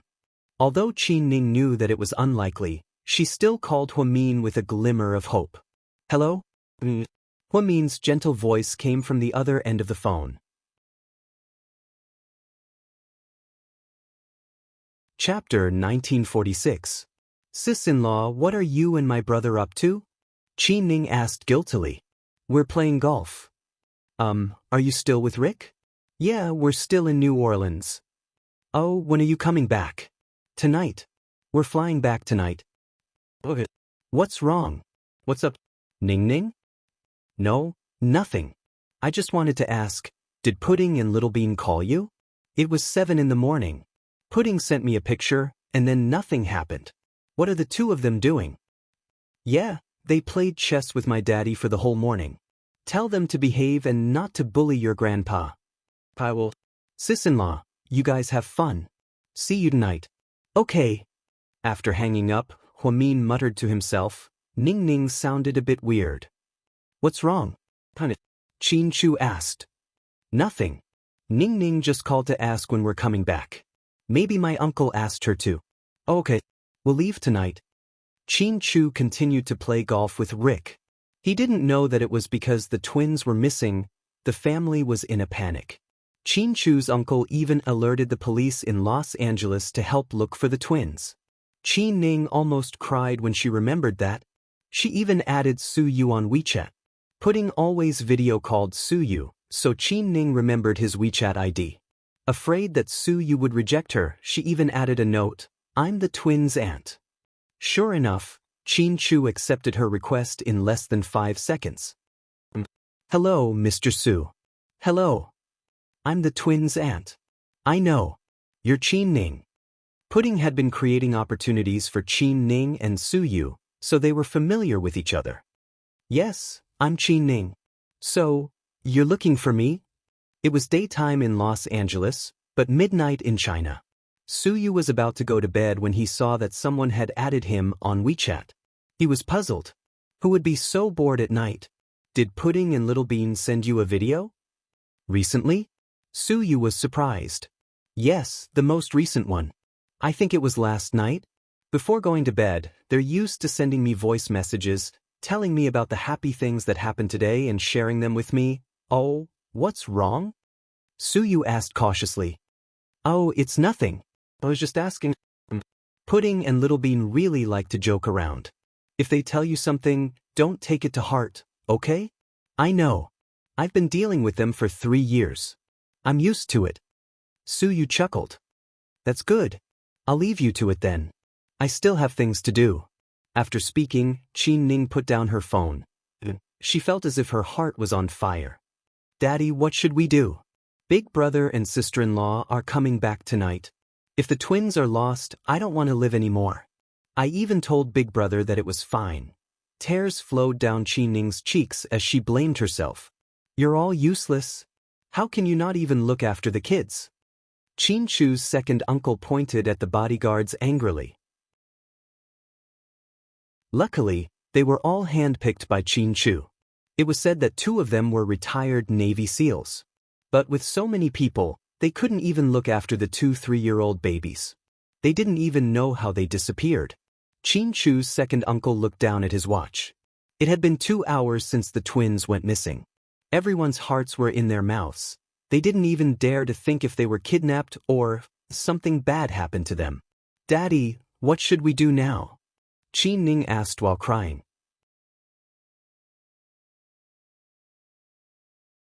Chapter 1947. We'll have to go out and look for them, but we can't make too much noise, Qi Ning's father said worriedly. Qi Ning knew that in a complicated place like the United States, if she announced that the twins were missing, people would know that the twins were exposed. Especially if people found out that they were the children of the chairman of the GK Corporation, people with ulterior motives would put the twins in danger. Therefore, they had to look for them quietly. The problem was, they didn't know where the twins were. Without a single clue, how were they supposed to start looking? At this moment, in front of a luxury jewelry store in a busy area, two identical twins were pacing back and forth in front of the door. Sis, we're just buying a gift for handsome Sue. Why are you being so secretive? Why didn't you bring Auntie here? Little Bean complained.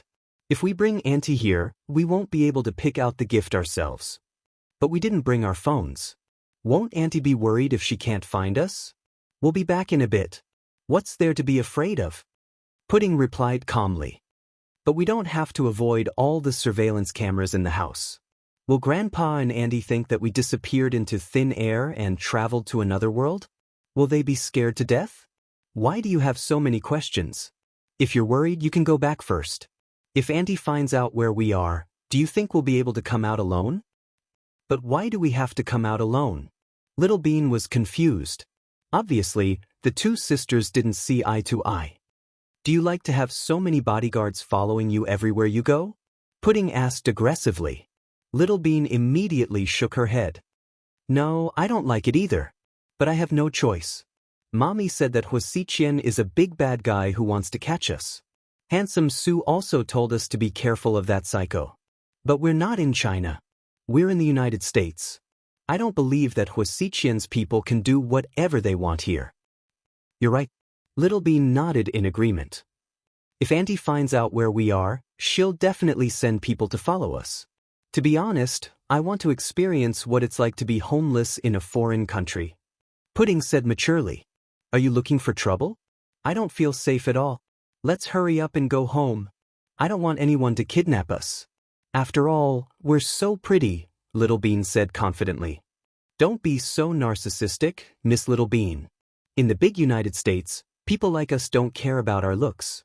The beauties in Europe and America all have high noses, blonde hair, and blue eyes.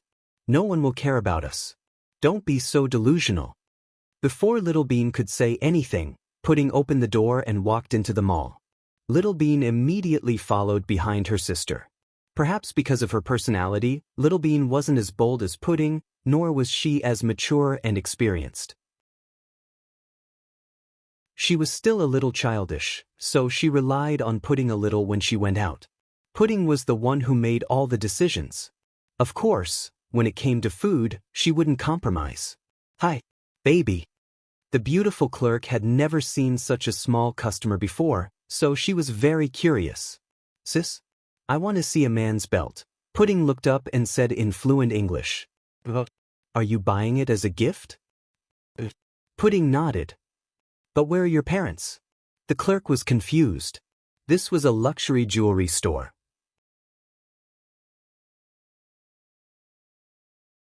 Chapter 1948. Every belt from this brand cost more than $1,000. She didn't think the twins could afford such an expensive belt.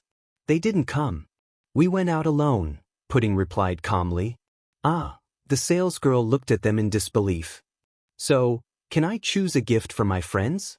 Pudding said proudly. But the belts here aren't cheap. The salesgirl tried to explain the price to the twins. I know. There are many Versace brands in China. I shop there often.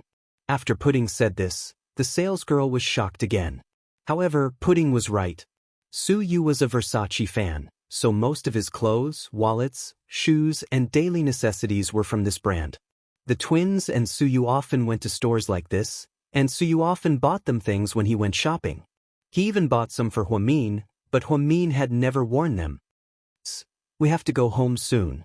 Can we not waste time? Pudding looked at the shocked salesgirl and reminded her. Come with me. The salesgirl finally came back to her senses and carefully led the twins to the sofa in the middle. Then, he thoughtfully poured them some warm water to drink. Do you have juice? Little Bean asked.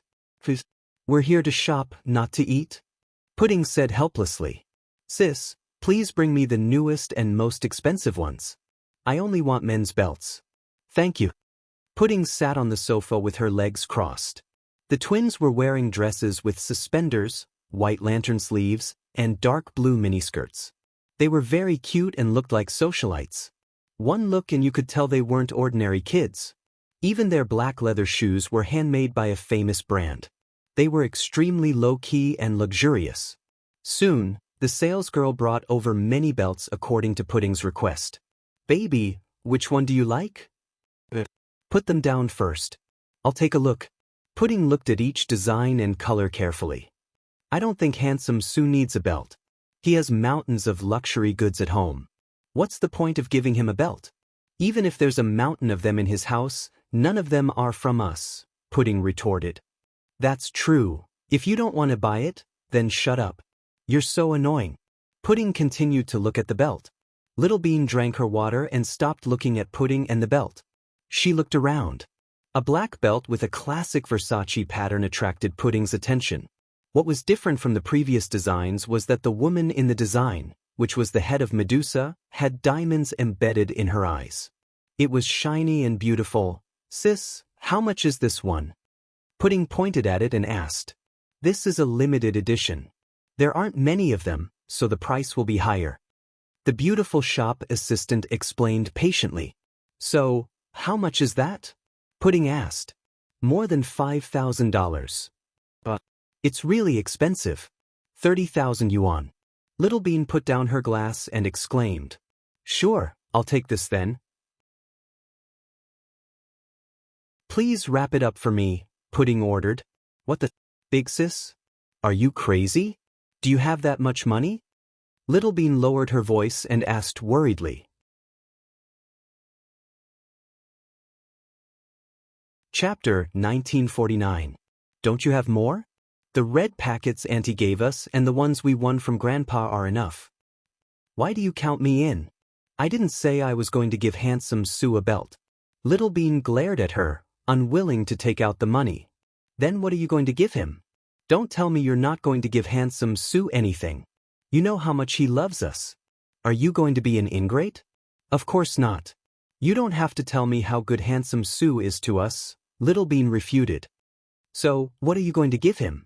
Pudding continued to interrogate her. I haven't decided yet. Little Bean wasn't good at thinking. She was the lazy one. Then cut the crap. Give me the money. I'll pay you back when I get back. I can sell my stocks. Pudding forced her to. In the end, Little Bean pouted. Although she was unwilling, she still took out the money. I don't want you to pay me back. You have to tell Handsome Sue that we bought the belt. Okay, Pudding agreed without hesitation. Finally, under the astonished gaze of the beautiful shop assistant, the twins paid a huge sum of more than $5,000. They bought the exquisite belt with a bonus of more than 30,000 yuan. In fact, when they came, Pudding wanted to buy Suyu a gift when they went back. After all, they came so far away. She wanted to give Handsome Sue something to make him feel touched. Also, when they came, Mommy told her that the whole trip would only last for half a month. Pudding calculated the days and knew they would be back in a few days. That was why she wanted to sneak out to buy a gift. Keep the gift a secret. Don't tell Handsome Sue when you video call him. Do you hear me? Pudding reminded her. I know. When the twins came out, they took a taxi and said they wanted to go to the busiest shopping street. Of course, they took a taxi back. Since they were fluent in English, it wasn't difficult for them to communicate. Plus, Grandpa Sue didn't live in a remote area. There weren't many people on the way, so they didn't have to worry about safety. 4.5 hours after the twins went missing, the family was in a panic. The Los Angeles police began to search for the twins. By this time, the twins had returned home. Miss, sir, the twins are back. The security guard at the door called them. What? Where is she? Chin Chu's second uncle was so excited that he almost had a heart attack. It's at the door. I just went in. It'll be here soon. Less than a minute after hanging up the phone, the security guard at the door sent the two little guys back. When Qin Ning saw them, she immediately rushed over and hugged them tightly. Then she burst into tears. "Auntie, what are you doing?" Little Bean and Pudding didn't expect their family to react so strongly. "Where did you two go? Do you know how worried we were?" Qin Chu's second uncle finally heaved a sigh of relief. If she didn't come back soon, he would really go crazy. Most importantly, Qin Chu and Huamin would arrive in Los Angeles at 8 p.m. If the child went missing, how was he going to explain it to them? Wasn't he a sinner? "We just went shopping, that's all," Little Bean said weakly. "Then why didn't you tell me? I could have taken you there." Qin Ning was anxious and angry. "We wanted to go out on our own. We don't like the feeling of being followed everywhere. That's how it is in China. Mommy said there are bad people, so we understand. But it's so far away in the States. I thought it was a rare opportunity," Pudding explained. "Then why didn't you bring your phone?" "It's out of battery. I've been charging it." "Qin Zhao Zhao, Qin Mumu. You two are too much. When your parents come tonight, I'm going to tell them about this." Qin Ning was so angry that she couldn't stop crying. Luckily, the twins were back. Otherwise, she would have wanted to die. Hearing that she was going to tell their parents, the twins' faces changed drastically.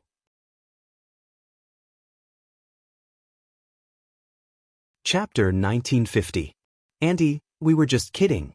Don't take it so seriously." Little Bean immediately gave in. "Who's kidding? You scared me to death. I'm going to tell my brother and sister-in-law. You too, just wait for your deaths."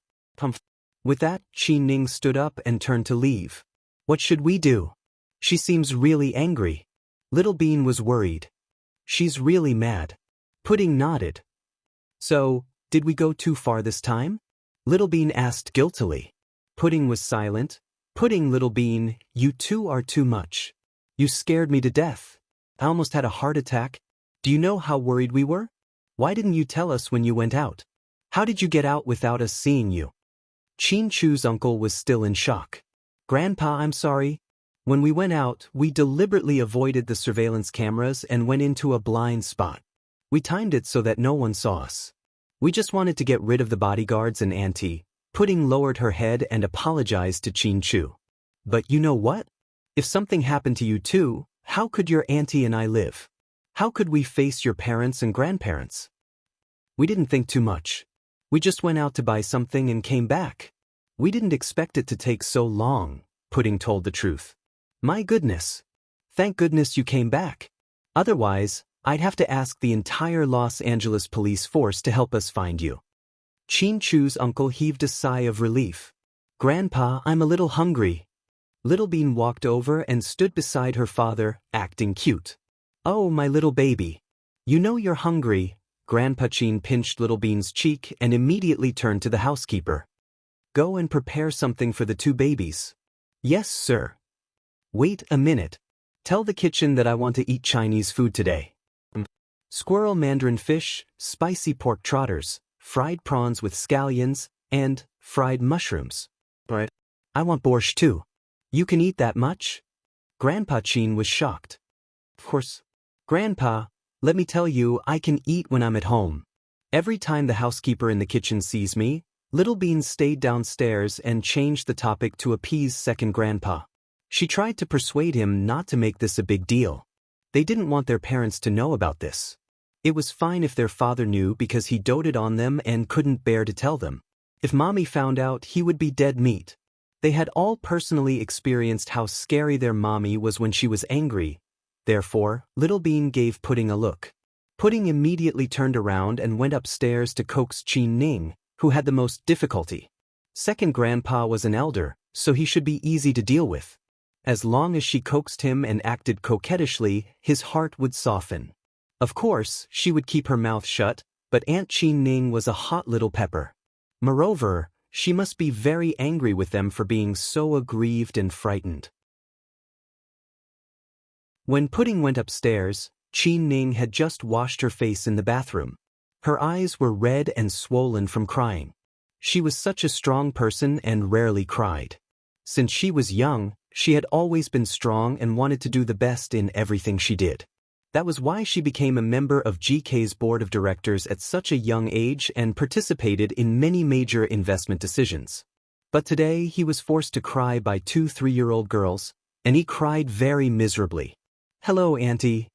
Pudding poked her head into the room and called out tentatively. "Get out. I don't want to talk to you."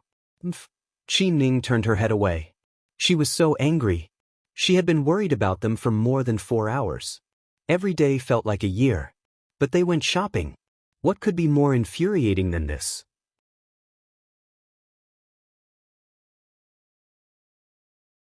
Chapter 1951.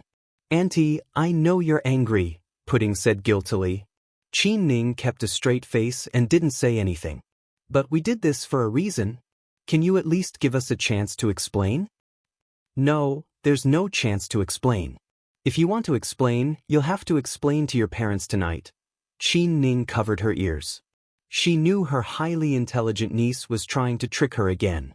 So, she had to try her best not to be tricked by Pudding. Otherwise, she would have been scared for nothing. "Auntie, to be honest, I always thought you were the smartest person in our family." "Don't flatter me. Besides, don't try to trick me. The whole world knows your mommy is the smartest person in our family." "Ha!" Pudding couldn't help but laugh at Qi Ning's cute appearance. "Kid, why are you laughing?" "Auntie, I have to say it even if you don't want to listen. Let me show you something first." Then, Pudding took out the belt she bought for Suyu and showed it to Qi Ning. "Belt? It's for men. You're giving this to your daddy? Wait, your daddy's birthday is over?" Qi Ning murmured to herself. "It's for handsome Su." "For Suyu?" Qin Chu was slightly surprised. "Although we usually make small gifts for handsome Su, nothing expensive. After all, we're still young and don't have the ability to make money. Before we came to the States, I thought that since it was rare for us to come so far, we had to buy something for handsome Su. Coincidentally, you gave us some pocket money, and we won a lot of money playing chess with second grandpa this morning. Together with Little Bean's money, we had enough to buy this. So, you didn't spend the money because you wanted to buy a gift for Suyu." Qi Ning was a little shocked. She knew the twins were good at spending money, so she gave them red packets. But after these days, she didn't hear anything from them. She thought they didn't need anything, but now it seemed that they were saving money to buy a gift for Suyu. "Pudding, you two are so good to Suyu." Qi Ning turned around and patted Pudding's head. "Auntie, although we're young, we know how to be grateful. There are only 2 kinds of people in this world that deserve your kindness. One is that they treat you well, and the other is that they know how good you are. Handsome Su is both of them. Ever since we were born, he's been doting on us, and we've replaced the years when Daddy wasn't with us. I'm so grateful for everything Handsome Su has done for us. Even if he likes us because he likes Mommy, at least he treats us well from the bottom of his heart." Pudding's words touched Qi Ning's heart. Such sentimental words coming from the mouth of a little girl like Pudding really had a different flavor. Before Qi Ning could respond, Pudding continued, "Versace isn't a new brand. It's just one of the luxurious accessories, but it's Handsome Su's favorite brand.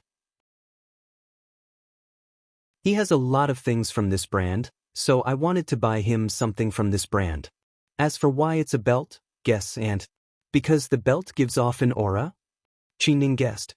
Pudding shook her head with a smile. "Because the belt is the cheapest? You don't have enough money?" Qi Ning's imagination ran wild. Pudding continued to shake her head. Okay, just tell me the answer. Geez, I really want to know." Qi Ning finally decided to give up. She really couldn't guess.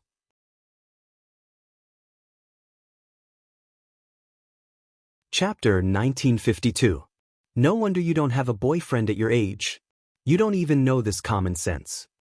Qi Ning, let me tell you, the belt is meant to tie the man down for the rest of his life. Tie him down for the rest of his life? Qi Ning was dumbfounded. What's with that expression? Pudding was speechless. My dear niece, is it really okay for you to give Suyu a belt? It's a gift from your boyfriend. He's an elder, isn't it awkward for you to tie him down for the rest of his life? The whole world knows I like handsome Su, but I'm too young. When I grow up, handsome Su will be old. When he was born, I wasn't born. When I was born, he was already old. Pudding even pulled out 2 lines from an ancient poem. Qi Ning was ashamed of herself. Her niece was only 3 years old but was already a master at flirting. Yeah, age is a big problem, so you should give up on this idea. No, handsome Su is a good man. I can't give him up. Although I'm young and not the right age, there's someone in my family who's suitable for him. If I bring him to my family, I'll tie him down for the rest of his life. Are you talking about me? Qi Ning had a bad feeling about this. It's you. You're finally enlightened. Qin Zhao Zhao, don't be so stubborn, okay? I told you, Su, you and I aren't suitable for each other. What are you talking about? Don't be so stubborn. Besides, Su Yu isn't my cup of tea. You don't even know him, so you're saying he's not your cup of tea. You're insincere. Pudding pouted. Qi Ning, Pudding, you can't joke about this. Even you Lao can't just randomly pull strings, right? Pudding ignored Qi Ning and video called her. Hi, handsome Su. Hi, Pudding. Good girl, I sent you Little Bean's phone number and you knew it was me? Pudding smiled sweetly. Of course. Your Uncle Su isn't that stupid. What are you doing? I just went out to talk to someone and went back to the company. What about you? I went out with my sister, still in LA? Su Yu asked with a smile. Pudding nodded. Is LA fun? It's fun, and Auntie and second grandpa treat us very well. As long as you're happy. Did you miss me? Pudding whined. Of course I do. I think about it every day and look forward to it every day. When will you be back? Soon. Daddy and Mommy are coming to Los Angeles to pick us up tonight. The day after tomorrow, we'll go back to Grandpa's house for one more night before leaving. So, when you guys come back, I'll treat you guys to a big meal. Su Yu smiled at Pudding. But I still have a small wish. Can you promise me? Sure. Su Yu would grant any request. He didn't even ask for anything. The extent to which he doted on the twins was second only to their biological father, Qin Chu. I want little aunt to come back to China with us for a while, but she won't. Help me persuade her. Pudding pointed the camera at Qin Ning.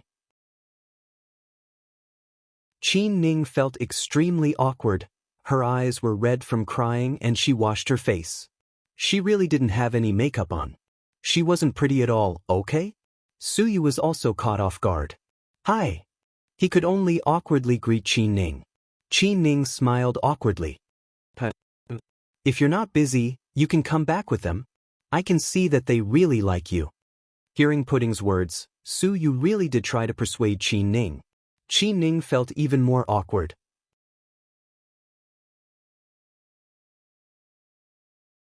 Chapter 1953. Oh, I have something to do, so I don't have time to go back.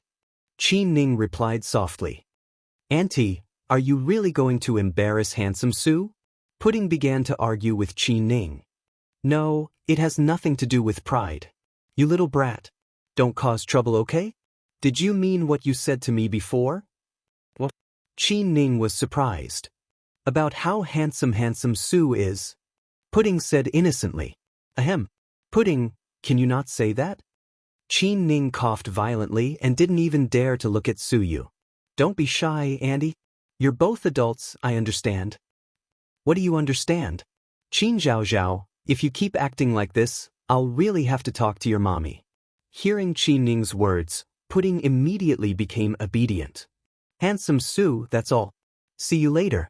Okay, remember to come back soon. Your grandpa misses you. Su Yu's eyes were filled with gentleness. After hanging up the video call, Qin Ning immediately picked up Pudding and pressed her down on the bed.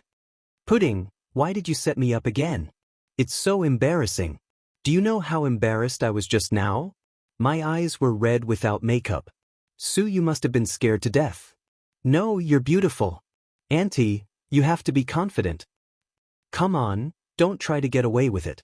When your mommy comes back, you can tell her. Hearing Qin Ning bring up this topic again, Pudding immediately gave in. He immediately admitted defeat. Little auntie, we were indeed in the wrong this time. So we sincerely apologize to you. Pudding looked pitiful. You think you can just apologize? You two almost scared me and your grandpa to death. But we didn't go out to play. We did it for handsome Sue's present. Auntie, can you not tell Mommy? We won't do it again. No, I have to teach you a lesson. Qin Ning was determined. Mommy knows we'll be miserable. Last time when I made a mistake, she locked me up. It was dark and damp in my little warehouse. I was scared. Auntie, please. Don't make a fuss, okay? Pudding held Qin Ning's hand with tears in her eyes. Swaying left and right, sure enough, Qin Ning was shaken. Auntie, I know you're really worried about us. That's why you're angry and worried. We promise that we won't let you worry about us in the future, okay? But the situation this time is extremely bad, that's why we apologize. Auntie, didn't you make any mistakes when you were young? We are still children, isn't it normal to be naughty? Auntie, you can't expect too much from us. Besides, every time Mommy scolds us, she doesn't feel good either. This time, we came on vacation to have fun. If the whole family is unhappy because of this, then the gains do not make up for the losses. We won't come again in the future. Pudding pouted. All right, you little vixen, you've successfully brainwashed me. I won't say anything, but I don't know if your second grandpa will tell anyone. Don't worry, little bean will handle second grandpa. Pudding smiled. Qin Ning, little brat, you're amazing. You're so scheming at such a young age. Let's see who dares to marry you when you grow up. You should worry about yourself, Auntie. After all, you're already so big. Then Pudding skipped down the stairs. Qin Ning was left behind with an unconvinced look on her face. That night, Qin Chu and Huamin flew to Los Angeles. Hello, second uncle. Huamin smiled and greeted Qin Chu's second uncle as soon as he walked in. I haven't seen you for a few years and you're still the same. You haven't changed at all. Qin Chu's second uncle exclaimed. Second uncle, where are my daughters? Qin Chu was worried about his daughters. He looked around but didn't see the twins.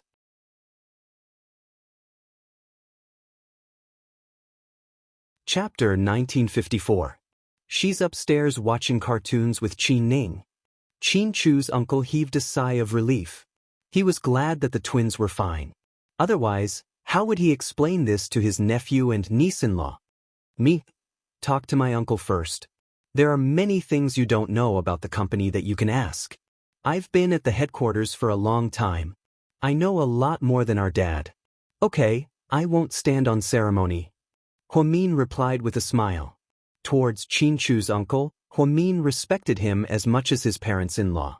The Qin family was indeed suitable for business. In their generation, the two old men were very active in the business world. In this generation, Qin Ning and Qin Chu were also leaders in the financial world and were doing very well.